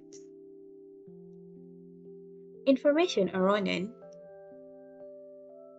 He gave excellent advice in the collaborative law enforcement project and has been providing legal aid online. I don't know much about him, but from Fiona's account and all the signs, I'm willing to believe he's a good man. You think back to Artem's expression when Fiona mentioned Ronan. Artem, what was Ronan like when you met him? He was bright. Despite not being an attorney, he wasn't scared sitting in a room full of senior attorneys. When the discussion got off topic, he would point it out quickly and ruthlessly, putting the other senior attorneys on the spot. It's rare to see you admire someone. By the way, Fiona said Ronan admired Artem. Is it because he's a fan? Artem glances at Ronan's file, his eyes stopping on a picture of Ronan in the past. No, I just saw my former self in him. Your former self? You mean? Many rookie attorneys are not good at high-pressure debates when they start out in court. Or should I say ignorant people are fearless? Things were very different for me then. When I first started out, I was very comfortable in those high-pressure environments. I never thought of backing down in a difficult situation. At this point, Arthur mocks himself with a smile. Now that I think back, I was too impulsive. What emerges in your mind once more is the image of a young Artem arguing fearlessly in court. You shake your head in disagreement and stare at Artem. It seems to me, even at that time, you still shine with adoration. And everyone has to experience growth. Look at you now. There's no sign of impulsivity. Hearing that, Artem stares back at you, your eyes looking as waves ripple through your body from your heart. I have suffered a lot from that youthful pride. But thankfully, I met you in the end. Me? After I met you, I saw more possibilities as an attorney. With your inspiration and company, I gradually resolved some of my past regrets, allowing me to move on with determination. This is all thanks to you. You're exaggerating. You blush, but Artem still looks at you tenderly. So the first time I met Ronan, I thought about what kind of encounters he would have to help him through this period. Just like how you helped me. Artem looks at you gently with calm eyes as if you are in a quiet league. Gentle and stable. Everyone should have the right to grow from their past selves, the right to evolve into a butterfly from a cocoon, and at the very least to not perish due to the injustice of reality. At this moment, you suddenly realize why Artem has been so concerned with Ronan. You said Ronan's performance in the collaborative law enforcement project reminded you of your former self. And you feel sorry for what's happened to Ronan. Do you want to be his guide in this dark time? You think back to what Artem said after leaving Ronan. Tell me, do you still feel guilty about Ronan? Do you feel you were too late? Artem stares at you in silence, not responding, but his expression says it all. Artem, who had always been strong and reliable, finally revealed a weakness to you. It felt like an oyster on the seafloor opening its hard shell to reveal its soft interior. You always see right through me. You move closer to Artem, looking earnestly into his eyes. I know, it must be exhausting to watch people close to you drift away. But this isn't your fault, Artem. It isn't your fault. Sometimes there are things that we can't prevent from happening. Until we reach the end, there is always the possibility of change. And you're not alone. You have someone here with you to confront everything together. No matter what you decide to do, I'll always be here supporting you. Feeling like words are insufficient to convey your feelings, you wrap your arms around Artem's neck to prove yourself. You close your eyes, inching closer to Artem's pale lips until you feel something soft. Artem's hand tightens around your waist, and you snuggle closer to his embrace. Artem's shallow breathing feels gentle. The kiss wasn't intense by any means, lasting for only a few breaths before separating. But it was tender enough to soothe a broken heart. I'm sealing my promise with this kiss. Artem looks at you and smiles, his eyes as deep as the ocean. Then I too shall seal my promise with this kiss. I always protect you. In that case, we'll have to work even harder on Fiona's case. After all, this is for you and me.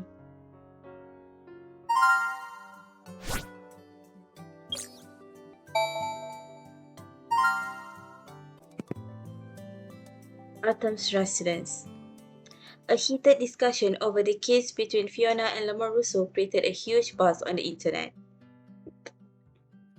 As the authenticity of Fiona's article is still pending a review, it is banned temporarily, and SCPD has issued a statement. These actions were interpreted by the public as a cover-up, which only ramped up speculation about the case. This case has generated substantial attention. You flip through the discussion of the case. Some believe that Lomorusso is awful, while others believe Ronan isn't innocent. Some people don't side with either one of them and claim the world is to blame. What's more, there are long discussions that speculate this is an internal power struggle within Stellis University. However, many netizens are siding with Ronan. Due to the uneven status of mentors and students, public opinion tends to sway in the favor of the disadvantaged side, and they prohibited the circulation of the article, which makes it seem like they are protecting the accused. Do you mean the netizens are only supporting Ronan because of their own stereotypes that have nothing to do with the truth? Artem declines to comment, probably having grown accustomed to this phenomenon. Breakfast is ready, let's eat. Coming!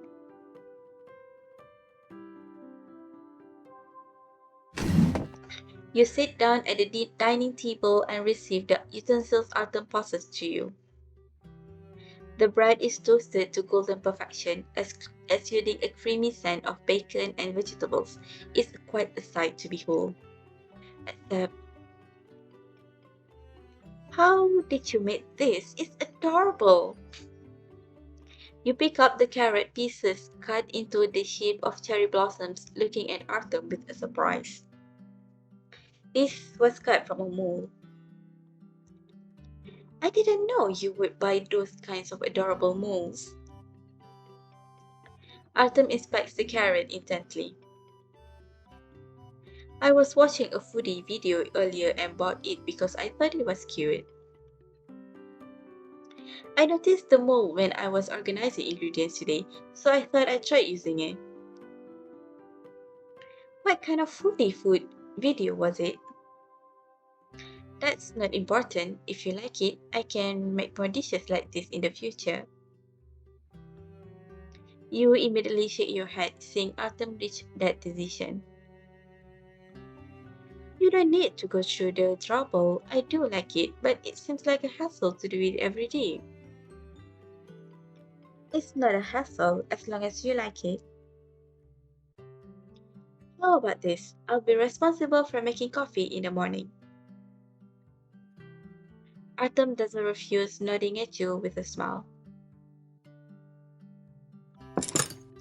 After eating, you're about to put the empty dishes and chopsticks in the dishwasher. Just then, you notice the mold, which has been cleaned. Artem was talking vaguely about it earlier, which piqued your interest. You take a photo of the mold and try to find it online through an image search. The search result takes you by surprise. Make this for your girlfriend every day and she'll love you to death.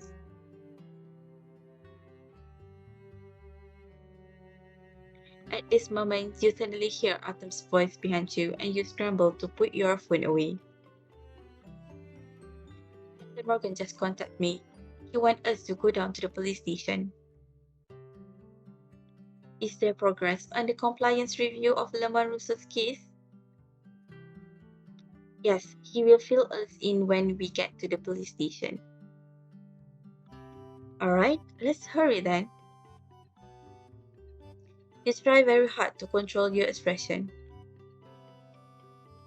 What's wrong? Are you not feeling well? What's with that expression? About to be exposed, you pretend to hurry over to the entrance, putting on your shoes. I'm fine, I just really want to know where Captain Morgan found. Let's hurry. Here.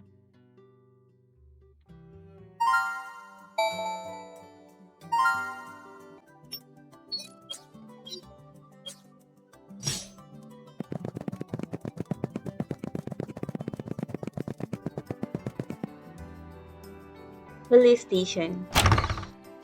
Pushing open the doors of the interrogation room, you hear a loud voice reproaching someone. What an absolute disgrace! An absolute disgrace! Captain Morgan sees you and Artem and nods. Professor Rousseau glances in your direction, then continues.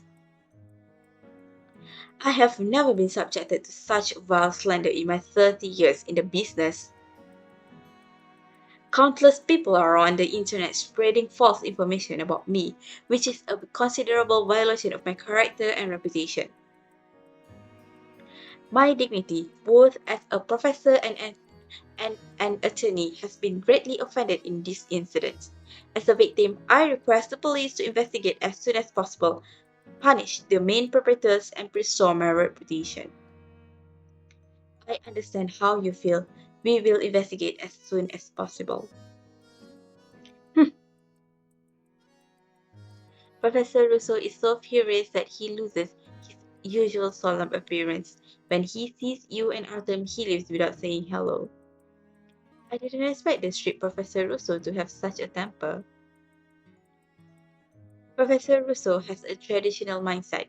He might not be able to face the onslaught of internet rumors and gossip. Artem looks in the direction where Professor Rousseau had left and doesn't comment on this subject. Morgan, did you call us here because there's been a new discovery in the review of Lamarusso's cases? The situation may be more complicated than you think. Captain Morgan waves as he takes the document out of the drawer, placing it in front of you and Artem. This is a report by a criminal law expert. Artem picks up the document and looks over it, his expression unchanging. So the cases where Lamarusso was the criminal defense lawyer had lighter sentences. Yes, Stellis Procuratorate has filed appeals on the controversial cases, but even so, we still can't find evidence to prove that Lamarusso falsified evidence or accepted bribes. Any progress on your end?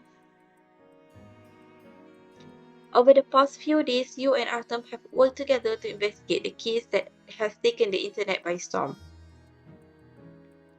Artem's focus was on the details of Ronan drinking alcohol, investigating the most conflicting aspect of the case.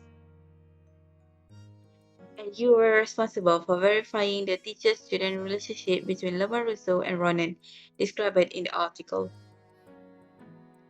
I did a thorough investigation into the inconsistencies in Ronan's statement. Unfortunately, there's not enough to tell us what really happened the night Ronan told Fiona everything. The incident happened so suddenly that Fiona didn't retain any evidence of that scene. The same goes for Lamarusso's dinner party. I did a thorough assessment of the chat logs between Lamarusso and Ronan. Although Ronan often submitted documents to Lamarusso late at night, there were no signs of coercion. The article alleges that Lamarusso exploited his student and stole the student's research. There is no evidence in the chat logs to prove that. Only that Lamarusso applied for Ronan's leave of absence from school without his consent. One more thing, the conversation between the professor and the student feels very unnatural to me. All in all, I still have my doubts, but there is no evidence whether they were as close to each other as they claim remains to be seen. Lemon Russo is slippery as mudfish. Days of investigation yield no significant process. All the clues are pointing back to him, but neither of you can find any concrete evidence. I have an idea. Maybe we can get a breakthrough in the case from Ronan. Artem's red set off ripples like a stone in water, bringing life back into a case that's been stalled. You and Captain Morgan both look at Artem, waiting to hear his plan. Lemon Russo just demanded that the main perpetrator to be punished. The main perpetrator, Fiona. Artem nods, continuing with his idea. From Fiona and Lemon Russo's reaction, Ronan must have had evidence of Lemon Russo's wrongdoing. But Ronan won't cooperate with our investigation. He wants to pretend everything is going well and maintain his fragile relationship with Lemon Russo. Now, Lemon Russo, angered by public opinion, is intent on punishing Fiona. Will Ronan still remain silent under these circumstances? Artem analyzed the stakes, and the solution to the dilemma seems obvious. Yes, Fiona is the most obvious contradiction between the professor and the student, and it cannot be resolved. Captain Morgan, let us try to get a breakthrough in the case through Ronan. The police will help you investigate if you need it. Ronan won't be easy to convince without proof. Captain Morgan, can we have a copy of the transcript of Lemon Russo's communication with the police? Just the latest one. No problem.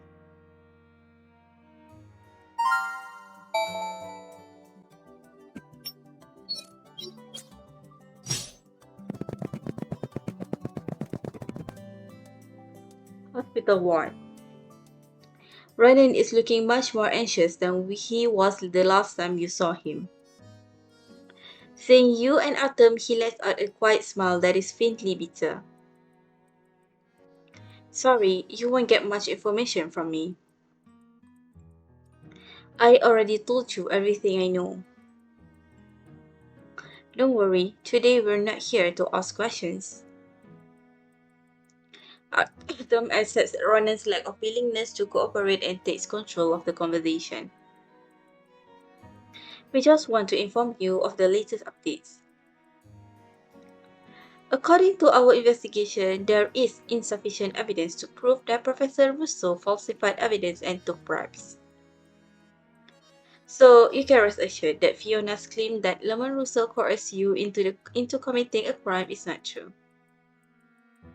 Instead of looking relaxed, Ronan clenches his hands together. Artem sees Ronan's strained expression and continues speaking. On the contrary, Fiona's actions constitute an infringement on Professor Russo's reputation. We just came from the police station. Lemon Russo wants to press charges against Fiona. He seems very adamant. As Fiona's attorney, I will do my best to mitigate the punishment she faces based on the facts. But if she did something illegal, she will have to pay the price. Artem calmly looks at Ronan as he speaks. Ronan avoids Artem's gaze and looks down at the ground as if his soul had left his body. Artem falls silent and waits for Ronan to sort out his emotions. Ronan opens his mouth to speak, but no words came out. Seeing that he is relenting, you decide to take advantage of the situation.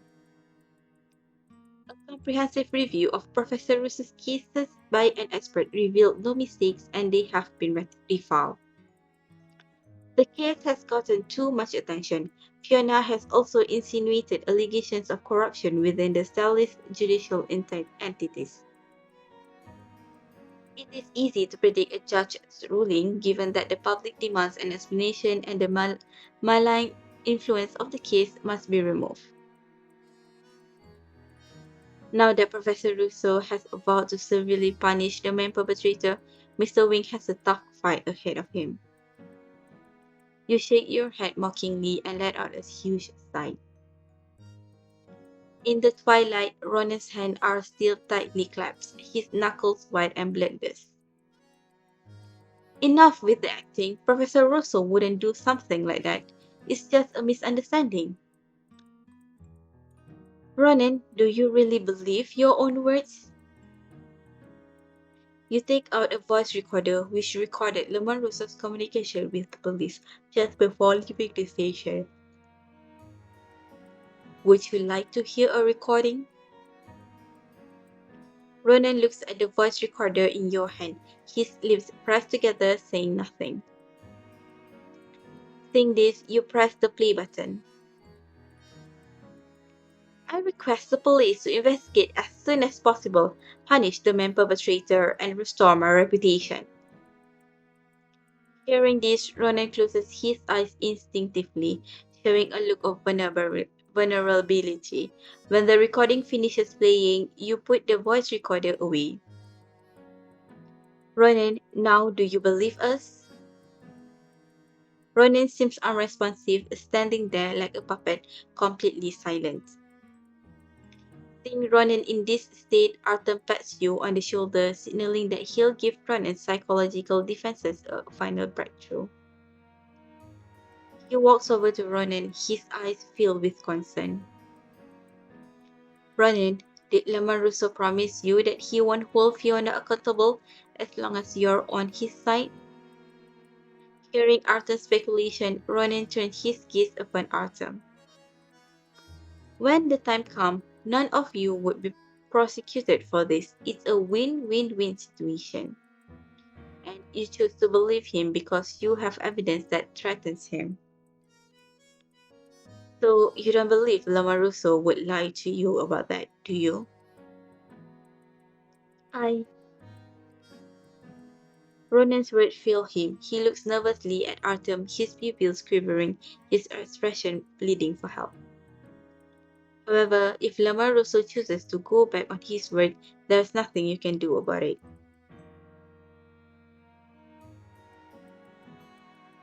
Ronan, it's Fiona. Can you afford to bet on that outcome? At this point, Ronan's face turns pale and he closes his eyes in disbelief. When he opens his eyes again, there is no hint of hesitation in them. I, I have evidence to prove that Lamarusso engaged in illegal activities. After saying this, Ronan looked as if the weight of the world has lifted from his shoulders. The tension leaves his body. Artem looks at Ronan, then speaks in a warm tone. Please elaborate. I have been one of Professor Russo's students for a year and a half. In the beginning, Professor Russo was very kind to me. He took the initiative to involve me in a variety of rare discussions, and that's when I met you, Mr. Wing. Mr. Wing has always been my idol, and I once fantasized about joining Tamis after graduation and become Mr. Wing's colleague. But a year ago, things quickly took a turn for the worse. Ronan pauses for a moment, exhaling with a shudder before continuing. A year ago, Professor Russo was defending a murderer. It's extremely difficult to build a misdemeanor defense when the suspect is clearly malicious and aware. Professor Russo asked me to collect all the drugs the suspect had taken and amplify their effects on mental states when used as evidence. He always twisted the fact that the suspect had voluntarily surrendered for a pending arrest warrant instead of being incapacitated after committing the crime. In court, Professor Russo even cited a number of different cases as legal grounds. His defense was extremely successful and the murderer was sentenced to only 9 years in prison. 9 years? According to law, murderers with ill intent are rarely sentenced to less than 10 years in prison. Regardless of where he stands, Lomoruso is very strong in terms of his ability and results. Ronan continues. As in that case, I had already been unwittingly involved in his illegal activities. By the time I knew something was up, the cases I worked on were... Ronan's face is stricken with pain, his voice trembling. The realization came too late. To atone for my sins, I started helping people online with their legal questions using the Ronan's Legal Aid account. Helping others gave me peace of mind, but the guilt was always there. I thought about turning myself in many times, but Professor Russo stopped me. Attorneys are not meant to be ambassadors of justice. That's the truth of the profession, he said. Professor Russo's control over me gradually grew stronger. Until 3 months ago, at this point it seems as though Ronan's most painful wound has been pried open, and he shudders. Professor Russo took me to one of the suspect's residences, which the police hadn't found yet.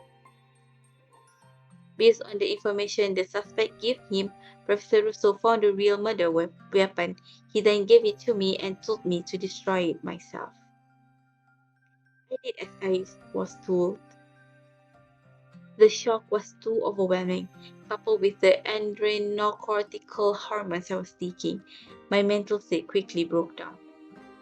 Was this one of the cases that Fiona mentioned in the article? Yes. Fiona claimed that Lemon Russo also forced you to go to that dinner party. Is that true? Yes, everything Fiona said about the dinner party is the truth. Ronan has finally confessed everything. But you don't feel any sense of relief. Ronan's struggles and frustration are so vivid that they leave you speechless. Ronan, this isn't the second time we've met.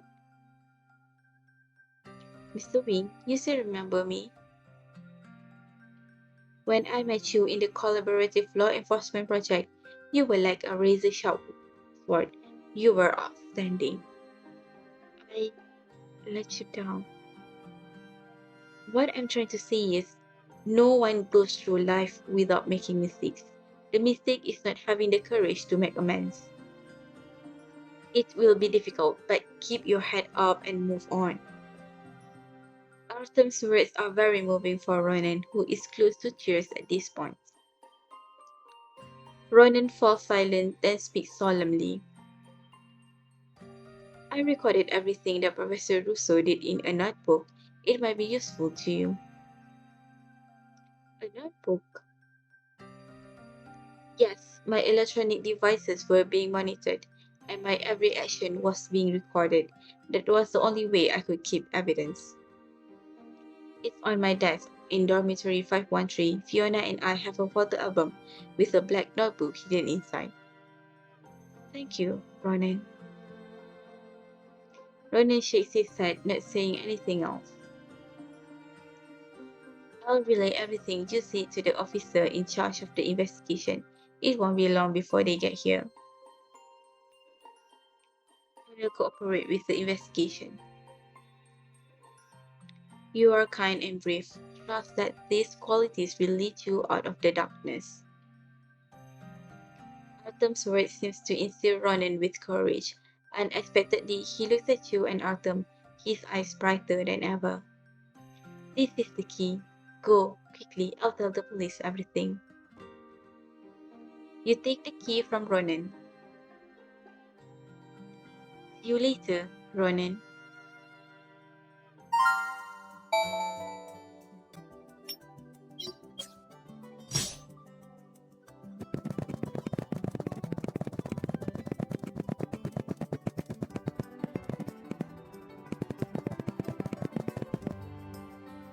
Ronan's residence.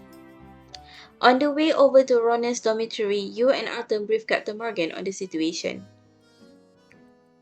He says officers in plain clothes will be sent immediately to bring Ronan back for questioning. You and Artem don't have too much trouble getting inside the dormitory. Only after a simple registration are you allowed access. There is no one in the dormitory. They must still be in class. I remember law students have many classes in the morning. Yes, Ronan should be. It is easy to spot Ronan's bed. Next to his computer is a photo of him and Fiona. Ronan and Fiona are pretty close. You quickly find the black notebook with Ronan's information. In it, Ronan recorded everything that happened over the course of committing the crime with Lemon Russo.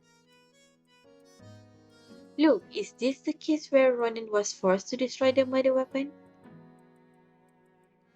Time, place, modus operandi. He was totally putting himself on trial in his notes. Recorded in the notebook was more than what Ronan did for Lemon Russo. It seems like Ronan couldn't help writing down his feelings in these notes. I threw the blade into the middle of a lake. It looked clean, probably because the suspect had already wiped it down. But with the sinking shadow of the blade, I can see the rich color of blood flash before my eyes. I was overwhelmed with remorse. My mind went blank and I wanted to jump off the boat toward the murder weapon. Professor Russo held onto me tightly, the boat shaking violently almost as if it could tip over at any time, but I wasn't afraid at all. I wanted to drown myself at that moment.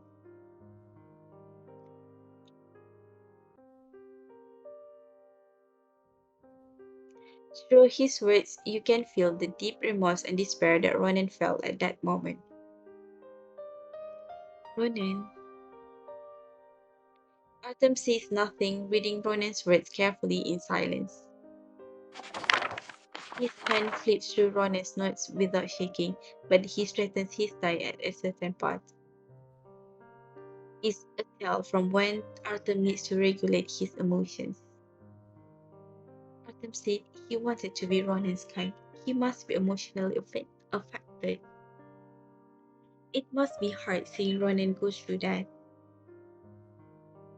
Artem notices the worried expression on your face and closes the notebook. He then comforts you with a nod. I'd be lying if I said it wasn't affected, but now that we have this notebook, we're getting very close to the truth. We cannot change Ronan's past, but we can help his future. So don't worry about me, but Artem leans down and holds you tenderly for a while before separating.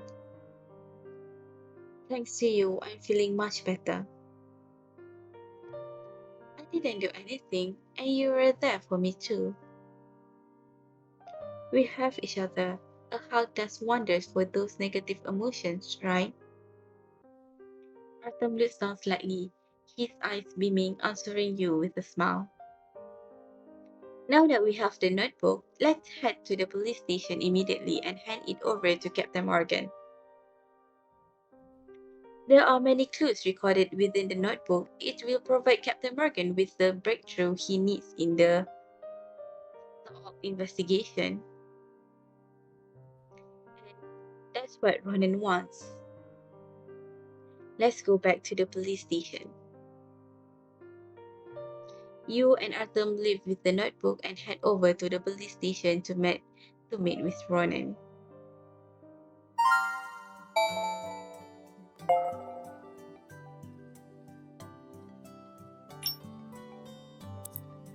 Ronan's notebook. A black notebook found in the photo album of Ronan and Fiona. In it, Ronan records everything that happened over the course of committing the crime with Lemon Russo.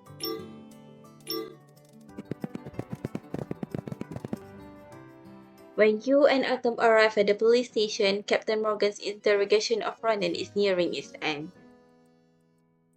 Captain Morgan walks over to greet you and Artem. I understood the situation. Is this the notebook that Ronan was talking about? Yes, it contains a detailed record of Lomarusso coercing Ronan to commit crimes, as well as other valuable clues. It will certainly provide a breakthrough in the review of Lomarusso's cases. Artem hands Ronan's notebook to Captain Morgan. Afterward, he nods at Ronan. Rest assured, the police investigation will get to the bottom of this. I'm happy that it could help you guys. Ronan looks calmly at the notebook as if he has figured something out. He looks straight at Captain Morgan, and for the first time, you can feel his calm. Although I have a final request. With that said, the three of you look at him. I want to see Professor Russo one last time. What are you planning to do? I want to atone for my sins. Ronan takes a deep breath and looks at everyone solemnly. Mr. Wing, Miss Sharara, when you went to retrieve the notebook, I told Captain Morgan everything.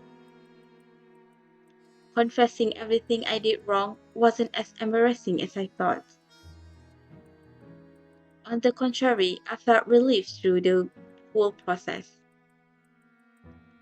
I only realized how stupid I've been, and I'm asking for a chance to make things right. It's the only thing I can do. Ronan has come to this realization. You and Artem look at Captain Morgan as he is the only person capable of making that decision. Captain Morgan falls silent but doesn't reject Ronan outright. What do you plan on doing? I only just learned that there isn't any proof of Lemon Russo's illegal activities, so I thought maybe I can use myself as a bait to get Lemon Russo to confess his crimes. I will make an appointment with Lemon Russo, pretend that I did everything I was told, and beg him to spare Fiona. Lemon Russo thinks he has something on me, so he won't be on guard around me.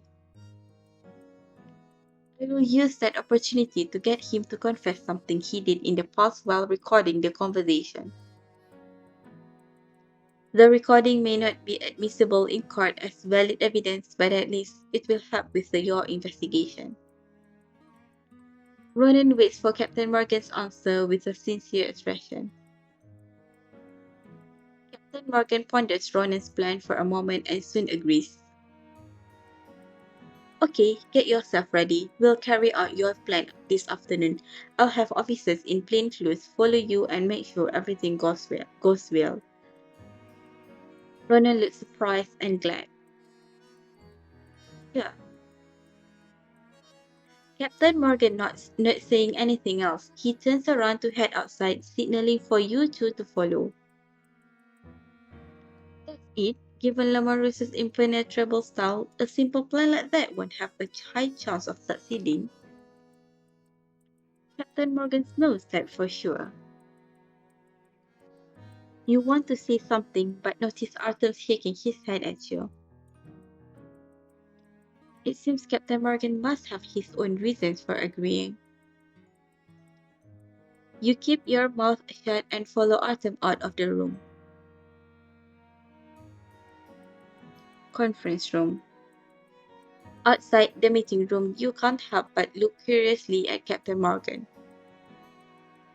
Captain Morgan, why agree to Ronan's plan when it's clearly full of holes?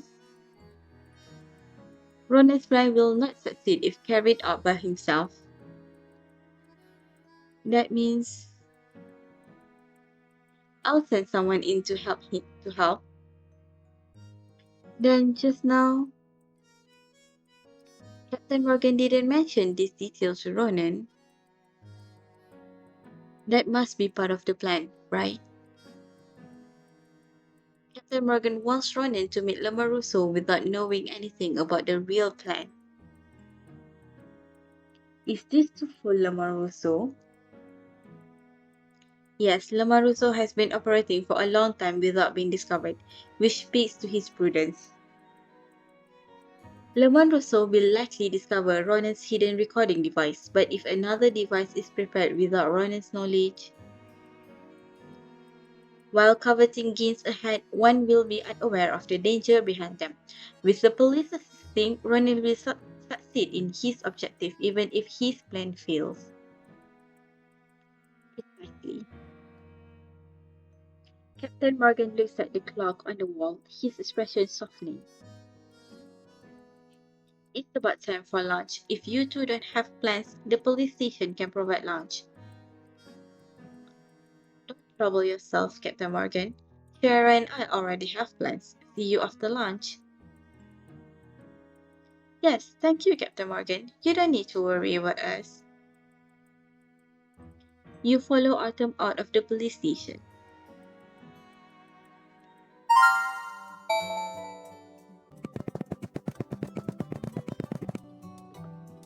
Restaurant.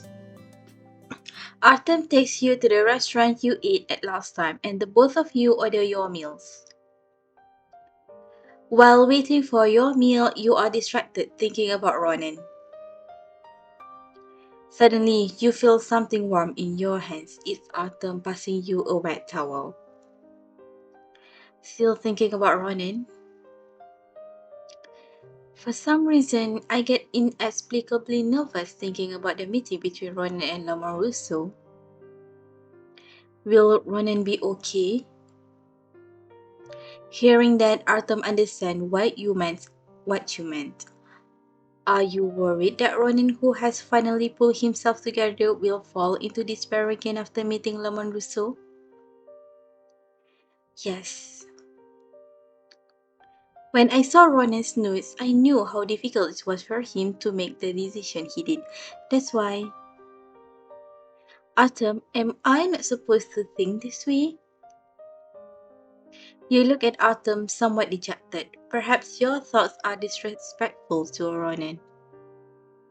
Artem's hand fixes the scattered hair on your forehead, but they slip through his fingers and land beside your ear. You can feel his warmth through this simple interaction. No, it is the greatest recognition of all. You believe so firmly in his kindness that you care about how he feels. Why though? Hmm? Why what? Why do you care so much about him? Do you sympathize with his experiences? Looking at Artem's curious eyes, you sort your thoughts and explains. Well, to be honest, that's part of it, but it's mainly because of you, Artem. Because of me? You said that he used to be like you, that you want to help him. So I can't help but expect the same things from Ronan. You look at Artem in embarrassment. Is that arrogant of me to say? Artem shakes his head, smiling. The fact that you can see that proves you aren't arrogant. On the contrary, you respect Ronan. Still, even though I respect Ronan's choice, I don't understand why he made this decision. With this notebook, we just need to wait for the police to investigate the clues, and there will be a breakthrough. Under these circumstances, what is Ronan clinging to? Artem muses for a moment before giving his answer. Maybe to atone for his sins, as he said. Atone? Yes, not just for what he did, but maybe for who he was. However, I believe his atonement started a while ago if you consider his legal aid account and his notebook. Those prove that Ronan tried to preserve the good part of him so he could get a brief respite. You think about Ronan's confession in his notebook. The amount of remorse he felt. You sighed, finally understanding the reason behind Ronan's decision. Ronan wants to bid farewell to his former self by standing up to Lamont Rousseau. He must have been very determined. Let's hope the afternoon operation goes well so Ronan can forgive himself a little. Yes, I hope so. During the conversation, your meals arrive. You take a sip of the black tea to quench your thirst. Hmm? Why does this black tea taste different from usual? Light and fragrant, the way you like it. You subconsciously look at Artem, who is staring at you with a smile. Could it be? I added a remark when I placed the order. What do you think of the taste today? It's delicious. We only came here once, and Artem has nailed the restaurant's flavor. You can't help but sigh looking at Artem. I think I still have room for improvement in terms of loving you. I'll work on loving you even more.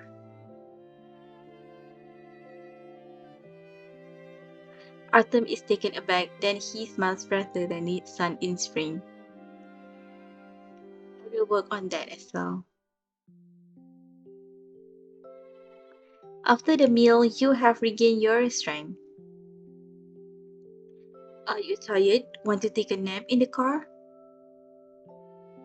I'm okay. I'm getting psyched up about Ronan. Just then, a message from Captain Morgan comes through. They're already on the move. Let's meet them near Lemon Rosa's compound. Let's go.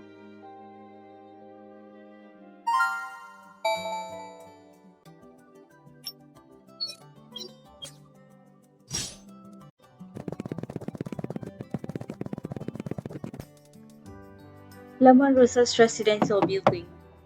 You and Artem arrive at the familiar residential building and head to the unit number Captain Morgan gave. After knocking on the door, Captain Morgan lets you two in. It is an apartment near Lemon Russo's residence. Inside the room, several officers are busy at work. There is a listening device in the center of the coffee table, and a technician is fiddling with the settings. This unit has been converted into a homestay, the most suitable location for close surveillance that the police could find on such short notice. The undercover police operation was successful. He posed as property management and installed a listening device in Lamorisse's home. Captain Morgan hands you and Artem a pair of earphones. Now it's up to Ronan. A group of people is gathered around the listening device waiting for Ronan to show up. Shortly after, you hear Ronan's voice over the headset. Professor Russo, the police came to talk to me today. There is no emotion in Ronan's voice, only calm. What did you see? Lemon Russo's voice quickly followed, sounding relaxed. I did exactly as we had planned. I didn't say anything. After Ronan finishes, Lemon Russo doesn't immediately respond.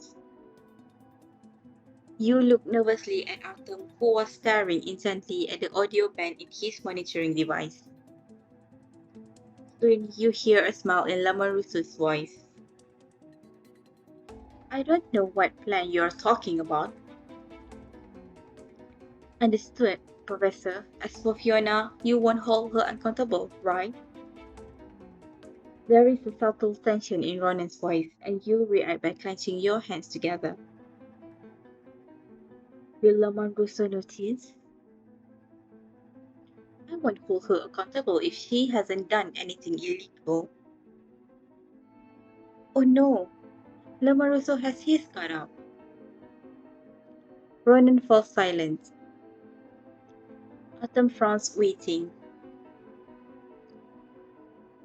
I hope you will make a good on your promise. I have evidence of your illegal activities. Hearing this, the atmosphere in the monitoring room becomes tense all of a sudden. However, Lemon Russo's tone remains unchanged. Oh, how did I not know that? You may have monitored my electronic devices, but you know that's not a foolproof solution, right? Otherwise, you wouldn't be here negotiating with me. Lemon Russo seems dumbfounded as the silence halts the conversation once more. But when his voice sounds, the hearts of everyone in the room tightens. Strange, you would never admit it to me. You were afraid I'd find evidence. What's going on with you today? You hold your breath as the voices fade. Suddenly, you hear the loud friction of clothes rubbing, followed by the sound of bumping into furniture. After a clear smashing sound, you hear Lemon Rose's voice again. Even you're plotting against your professor. Lemon Rose's breath grows unsteady for the first time, but the gloating in his voice sends shivers down your spine. Ronan's voice recorder has been discovered. You can't help but look at Artem. His eyes are clenched into fists, visibly more nervous than you are. You stroke his arms to console him, and he shakes his head to signal that he's fine. Professor, don't be stubborn. Ronan cries out without warning. Stripped of his voice recorder, Ronan's breathing becomes more erratic, and even his voice is trembling. You close your eyes at Ronan's sudden outburst. Stubborn. Ronan, let me tell you, you're the one being stubborn. Lemon Russo seemed to be caught up in Ronan's emotions, his voice becoming louder. I detest attorneys who call themselves agents of justice. What agents of justice? There's no such thing as justice in this world. Only money. Money is eternal. Lemon Russo's anger pierces your ears. To hear such horrible words from your former professor, you take a deep breath. Calming down, you look at Artem.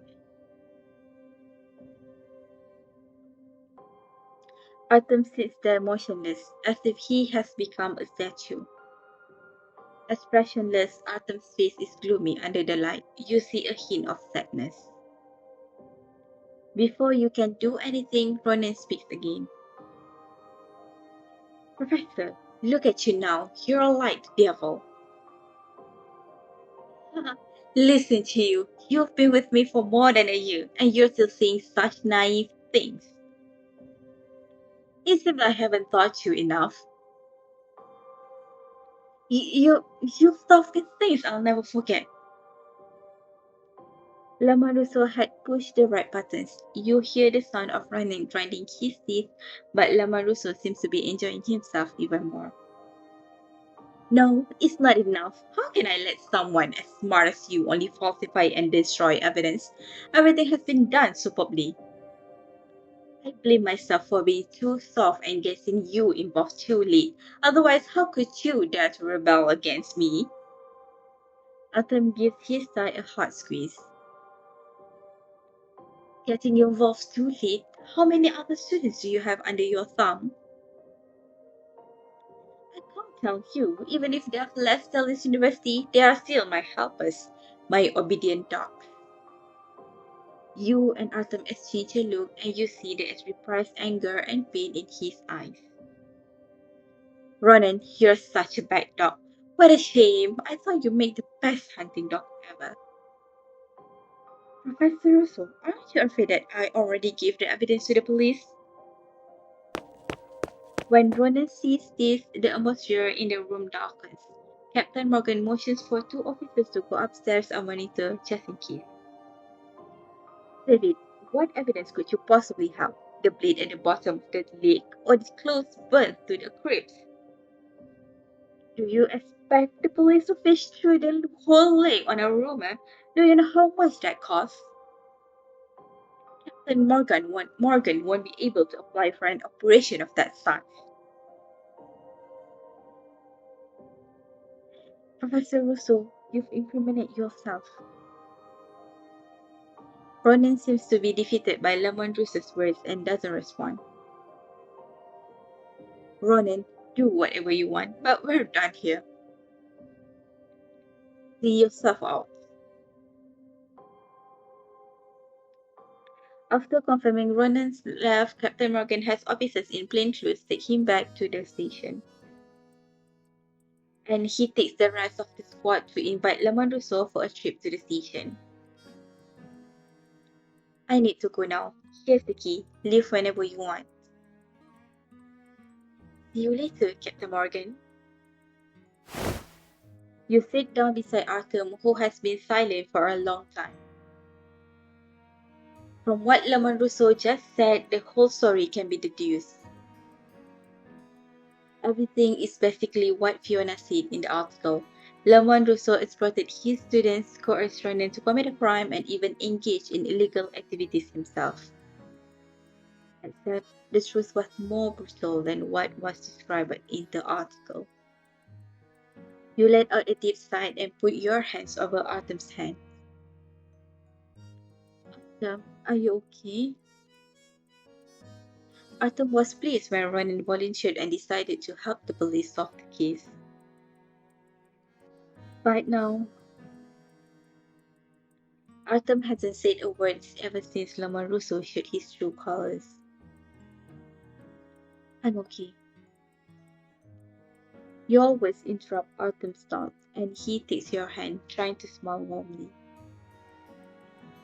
Don't worry, I'm not forcing myself. After all, we were expecting this, right? Then why do you look so solemn right now? Over the past few days, you and Artem have investigated the case, and you know that the concern he showed for this teacher-student relationship. Artem thought the duo deserved praise and wished them good luck.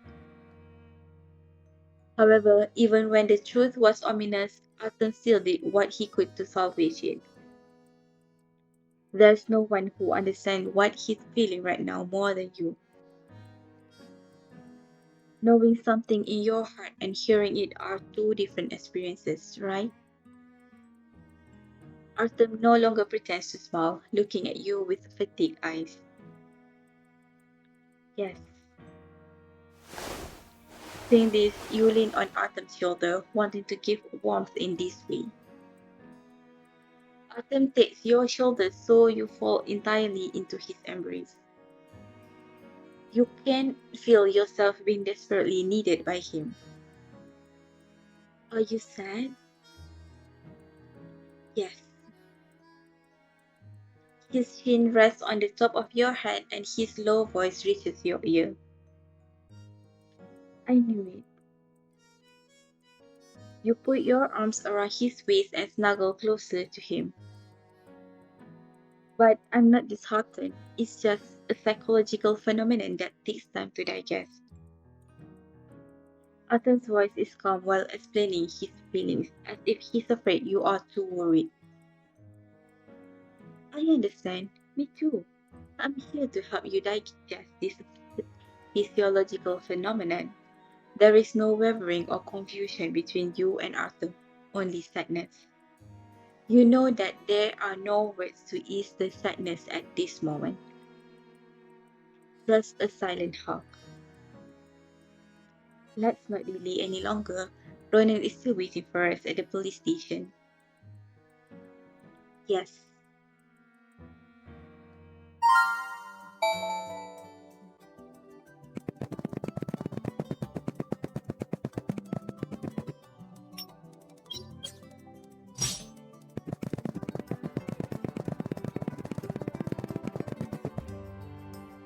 You and Artem encounter Fiona, who is about to leave the police station. So we met again. Did you see Ronan? Yes, I already know everything. The next time I see him, we'll probably be in a courtroom. Fiona seems to be in a little dejected, her eyes red, probably from crying just now.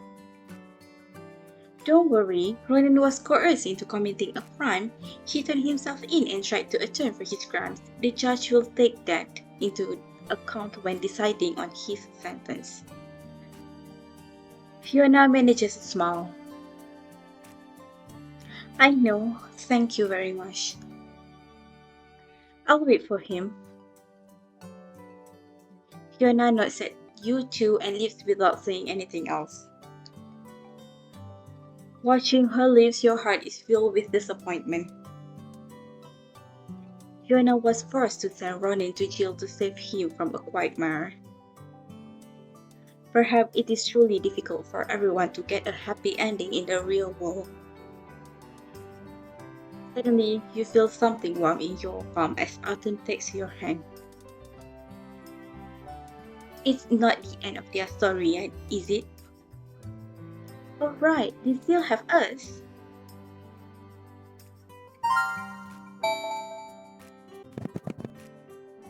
Ronan smiles when he sees the two of you. His face is still pale, but he looks like a completely different person. What other questions do you have for me? But this time, I really have nothing else to say. Ronan even cracks a witty joke. If all goes well, the investigation will be over soon. Your notes pointed to the police investigation in the right direction, and that recording was a powerful piece of evidence. Lamont Russo's crime will no longer be covered up. I have to thank the two of you for that. I was afraid that if these things came out, I would lose everything. I was terrified of disappointing my parents, losing my reputation, and going to jail. More than anything, I was afraid that I couldn't be an attorney anymore. Fear blinded me, so I was unable to see the right path. Thankfully, Fiona was there for you. Hearing Fiona's name, Ronan smiles bitterly. I feel sorry for her. I was naive in thinking that I could protect her from Lamont Russo. But I'm glad she was there to force me to see a reality. I realize now that what really pains me is the trial within myself. Is there a verdict now? Ronan nods gently. I'll accept whatever the verdict is. He looks up at Artem with mixed emotions in his eyes. For some reason, I really want to apologize to you, Mr. Wing. Apologize to me? Yes, I didn't respect the profession or the code of law enough. Ronan's eyes show bitterness, looking at Artem's eye with such longing. I cannot become an attorney anymore, but Mr. Wing, I've always admired you. Attorneys are too close to evil. It must have been difficult to keep your faith and not to deviate from the right path after all this time. Being close to evil does not necessarily mean you will commit crimes. The key is to have faith in the law. It's unfortunate Lamont Rousseau didn't teach you that. The realization came too late. It's not too late. Watching Ronan sink into a low spirit, you interrupt him. Fiona said he'll wait for you. You'll have a new life. Ronan is stunned, touching his nose in embarrassment. Thank you, you two.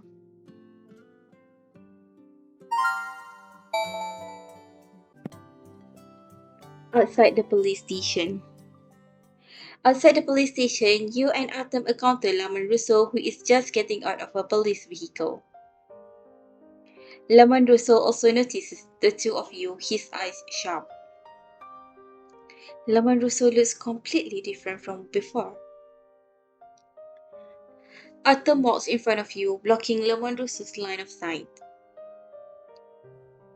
Walking past, you peer at Lamont Rousseau from the corner of your eyes. His hair is still neatly combed.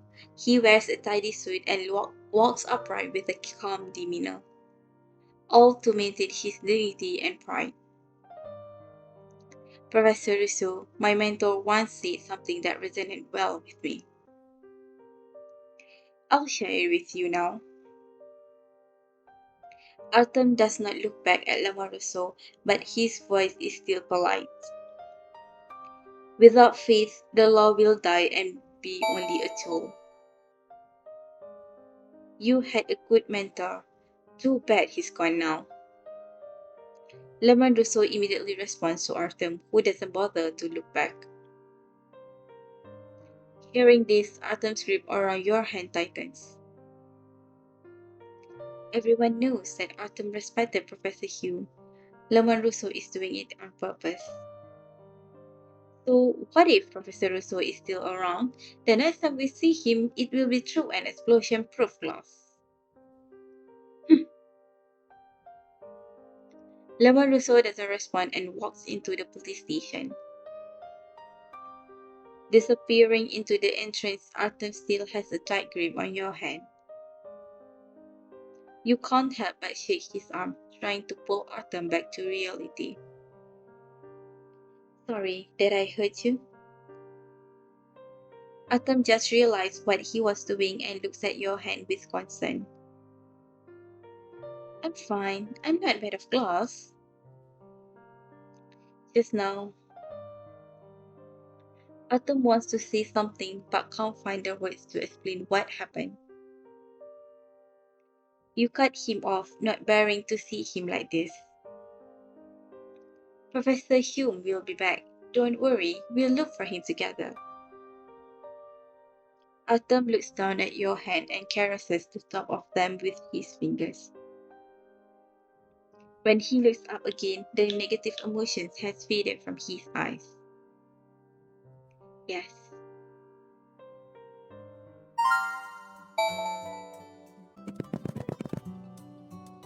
Outside the police station, you and Artem walk side by side toward the parking lot. What did Artem want to say to me just now? Ouch! Too distracted, you didn't notice the uneven path and your high heels get caught in a gap between the tiles.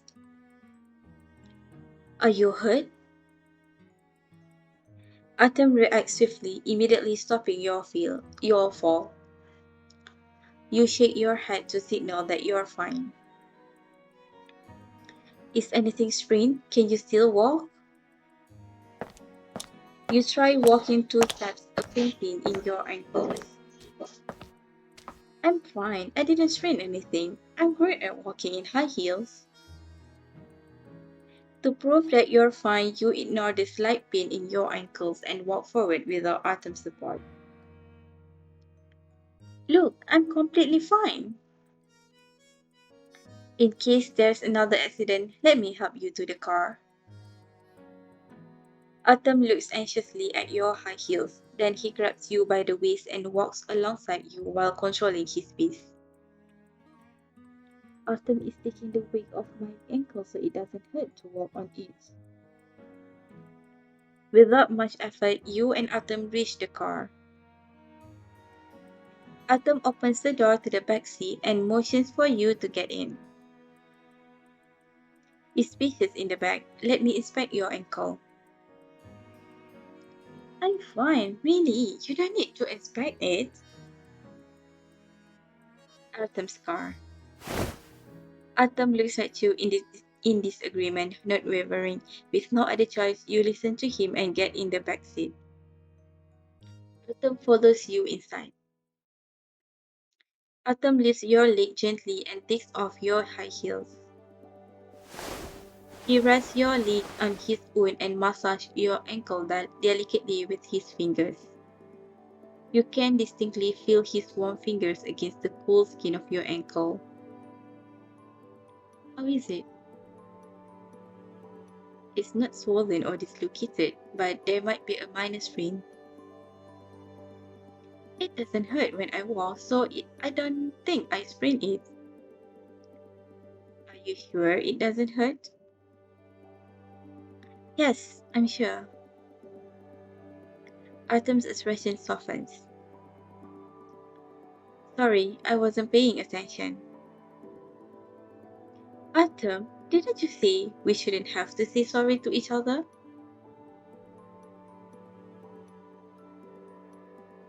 I'll keep that in mind.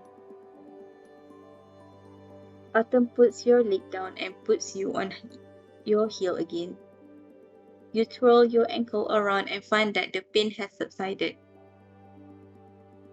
It doesn't hurt at all.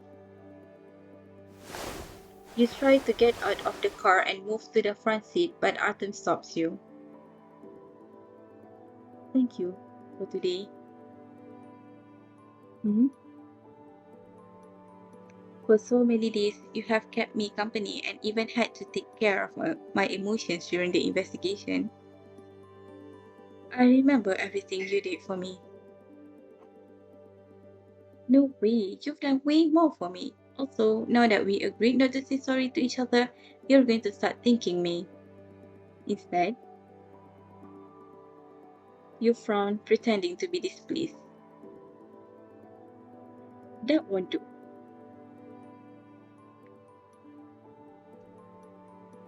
You're right, as always. Arthur makes way for you as he is about to get out of the car, but you stop him this time. Wait, I've been meaning to say about what Lamarusso said. Don't take it too hard. Artem stops looking at you with a warm smile. Don't worry, I won't let him affect me. You feel reassured to hear Artem's promise. Let's go home.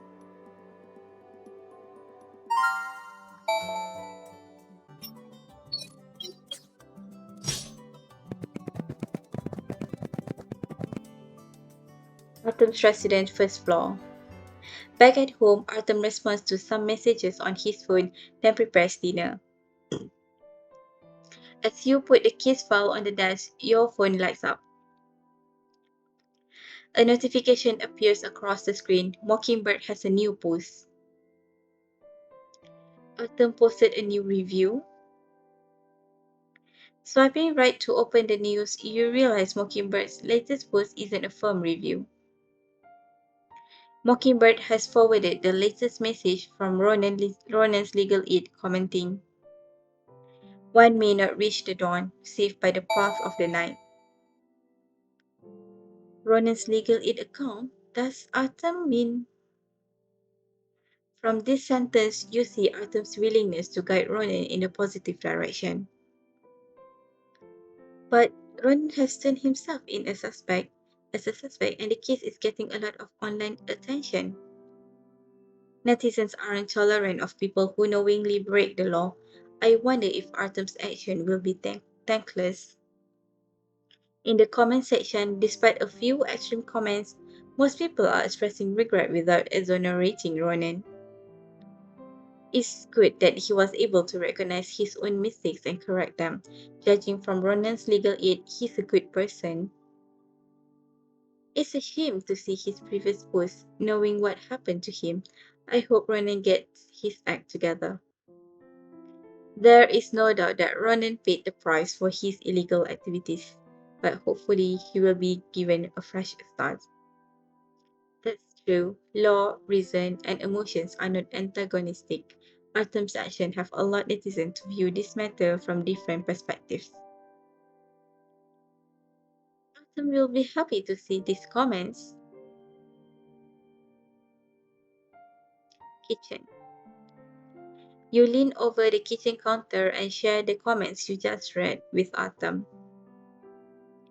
Look, Mockingbird's latest post is filled with several sensible and kind comments.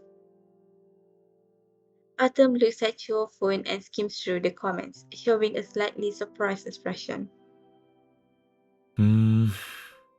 이건 의외네요. You nod, understanding. It's the first time Mockingbird has posted something unrelated to films, and it's a sensitive topic at that. Artem was prepared to receive backlash. But it's unexpectedly good, right? 그러게요. Ronan must be able to feel the encouragement from all these people. 나유겸 씨가 한정철 교수님에게 올바른 가르침은 받지 못했지만 이제라도 잘못을 뉘우치고 있으니 아직 늦지 않았어요. Artem's voice is warm and firm, and you can feel he cares about Ronan. As Artem mentioned before, he saw his former self in Ronan.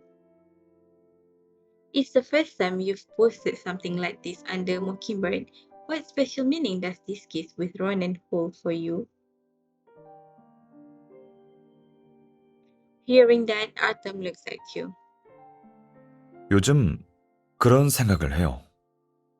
한 사람의 겉모습이 급변하면 그 사람의 진정한 마음은 얼마나 남아있을까? You mean... 테세우스의 배 역설이에요. 테세우스의 배의 목판을 조금씩 교체하다가 결국 배의 모든 부분이 교체된다면 그 배는 여전히 원래 배와 같을 수 있는가? 이 문제의 주체를 배에서 사람으로 바꾼다면 부분과 전체의 관계같이 단순한 문제가 아니게 돼요. 이번에 나유겸 씨를 다시 만났을 때 그가 겪은 변화를 보면서 너무 안타깝다고 느꼈어요. 그런 선례를 너무 많이 봤거든요. You were worried that Ronan's not the man he used to be? 네.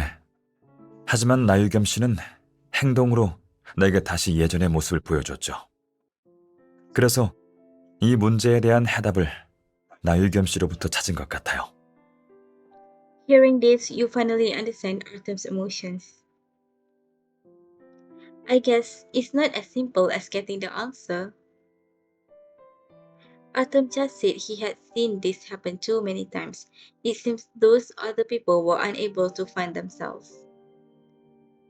The bad influence caused Ronan to lose his sense of self, but he finally found himself. Rather than say his actions gave you the answer, it's more accurate to say it was the answer you were expecting. Artem is stunned, staring at you for a long time. He then sighs while smiling. 당신은 나보다 나를 더 잘 아네요. Well, we do share everything. The kitchen is filled with the delicious aroma of fish soup.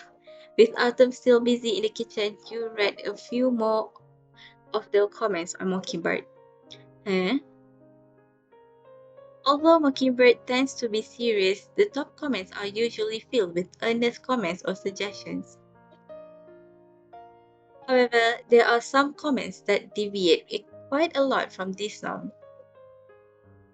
You can't help but read through these comments. While there are many comments who call him hubby, there are even some comments that call him wifey.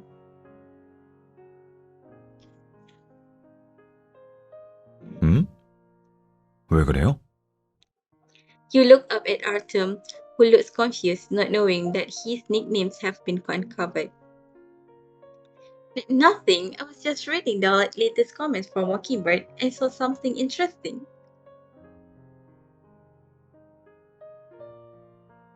Artem doesn't respond immediately and seems to have sensed something from your description. Just when you thought this subject was over, 나한테 뭐 물어보고 싶은 거 없어요? can I? 괜찮으니까 물어봐요.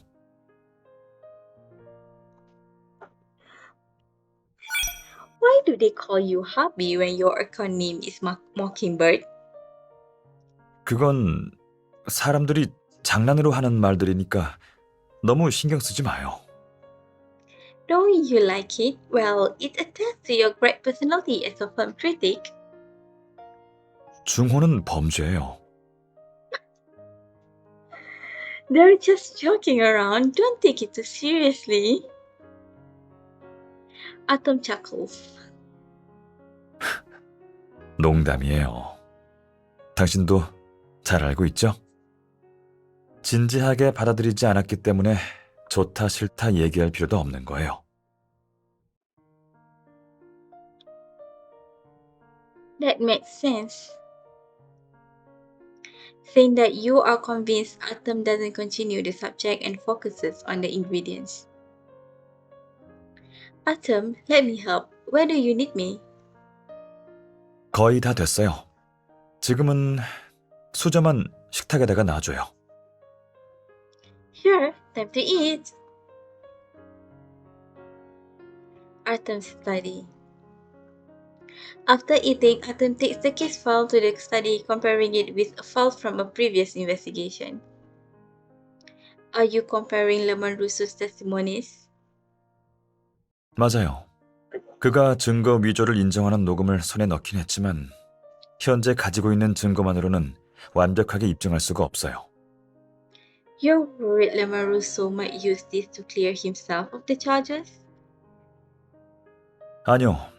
조사는 계속되고 있어요. 경찰 측에서 새로운 돌파구를 찾았고 나유겸 씨가 정보를 제공하고 있으니 빠져나가기는 힘들 거예요. 걱정된다기보다 그가 저지른 일들을 모두 확실히 잡아낼 수 있길 바라는 거죠. Artem looks at the files in his hands, his eyes deep as he recalls his last conversation with Lemon Russo. 신앙 없는 법은 경직되어 도구로 타락한다. 네 지도 교수님은 좋은 분이셨지. 지금은 아쉽게도 이 세상에 없지만 말이야. I suspected Artem was affected by what Lemon Russo said. Perhaps seeing that you are silenced, Artem changes his solemn expression and comforts you with a smile. 한정철 교수님의 수법은 매우 교활하지만 움직이면 반드시 흔적이 남는 법이죠. 난 10년 징역에 처하게 만들 자신이 있어요. Artem says that so casually, as if telling me to put on a coat because it's cool. But seeing the usual warmth from Artem, your heart relaxes. Yeah, I'll help. Before you know it, it's already late at night. The coffee cup beside Artem has reached its bottom. He stands up, coffee cup in one hand, files in the other, as if he plans to work until dawn. Artem, getting a coffee refill at this hour? Are you planning an all-nighter? Artem looks at you, puzzled. Then he notices the time and realizes how late it is. 벌써 시간이 이렇게. 먼저 자요. 지금 보고 있는 자료만 다 보고 나도 자러 갈게요. Looking at the thick stack of files in Artem's hand, you shake your head in disagreement. You've been out investigating all day and didn't take a break when we got home. I don't want you working for so long. If you keep this up, you're putting your health at risk. Hearing this, Artem immediately shifts his gaze from the files to you. 당신도 오늘 계속 나랑 같이 있느라 잘 쉬지도 못해서 분명 피곤할 거예요. 내 걱정 말고 어서 가서 자요. 당신 말대로 일단 좀 쉴게요. 자료는 당장 보지 않아도 되니까. Artem, still not putting down the files in his hands, shows concern for you while forgetting about himself, just as you know he would. He always respects my opinion, but that doesn't mean he'll do it. Is there any way to distract him from work for a while? You look anxiously at the case files that have seized Artem's complete attention. What is more important to him than his work? An idea suddenly comes to mind. It's a bit unreasonable, but there's nothing more important than Artem's health. You lean over and put your arms around Artem's neck. 왜 그래요? Artem takes your hand, his warmth passing through his fingers. You clear your throat, pretending to be serious. I just thought of a very important question. almost every couple has been tested by this question, and only true love can give a perfect answer. As my hubby, I'm sure you can come up with the perfect answer, right? Artem is taken aback by that nickname, but he still agrees with the nod. 네. 열심히 대답해 볼게요. Looking at Artem's sincere eyes, you feel somewhat ashamed. Nevertheless, you boldly ask the questions. Here I go.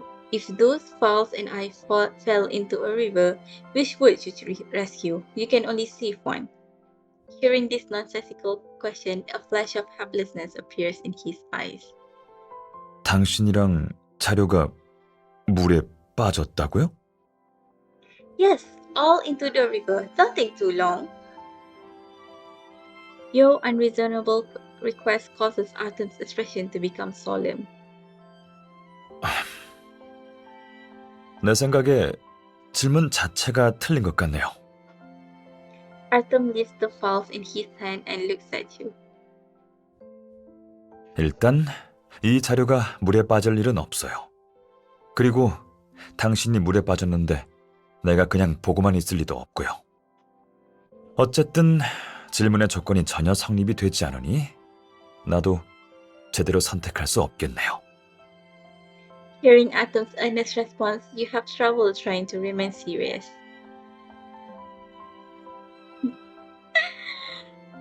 당신이 바라던 만점짜리 대답인가요? Close to perfect for now.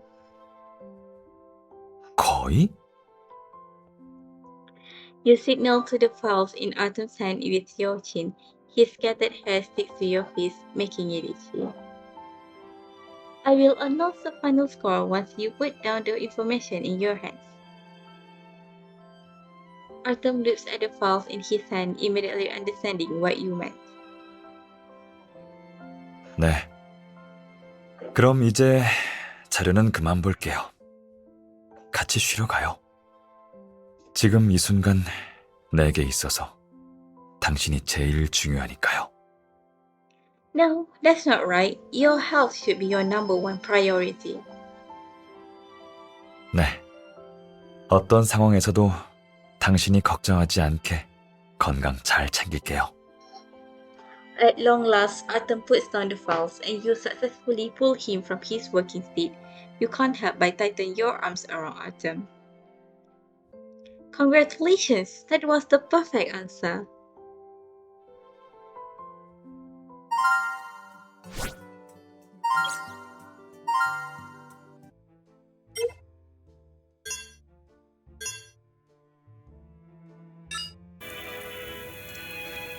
Scent and Form. Artem quoted this from Scent and Form, a famous book by Khalil Gibran.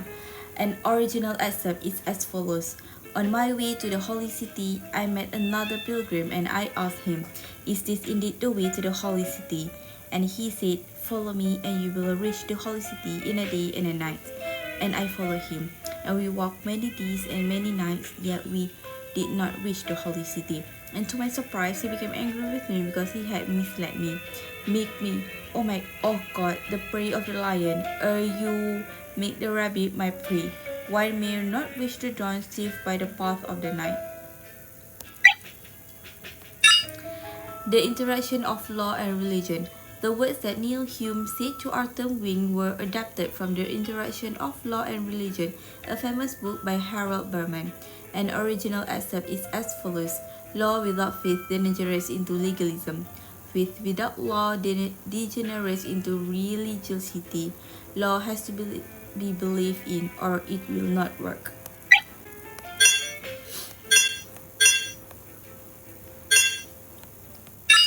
The shape of Theseus. If you replace all the parts of a shape, is it still the same shape? The shape of Theseus paradox is one that revolves around changing identities. Suppose an object's structural elements have all been replaced. Does it still count as the same object?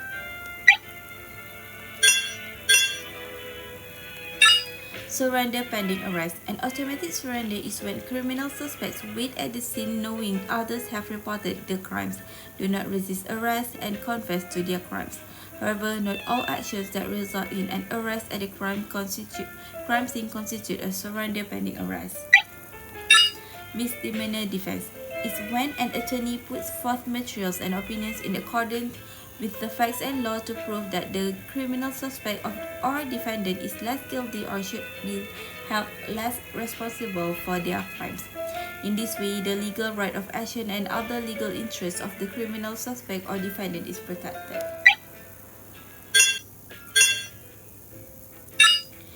Adrenocortical hormones may trigger dysfunction of the autonomic nervous system, resulting in increased blood pressure, difficulty breathing, weakness, dizziness, and other symptoms of anxiety.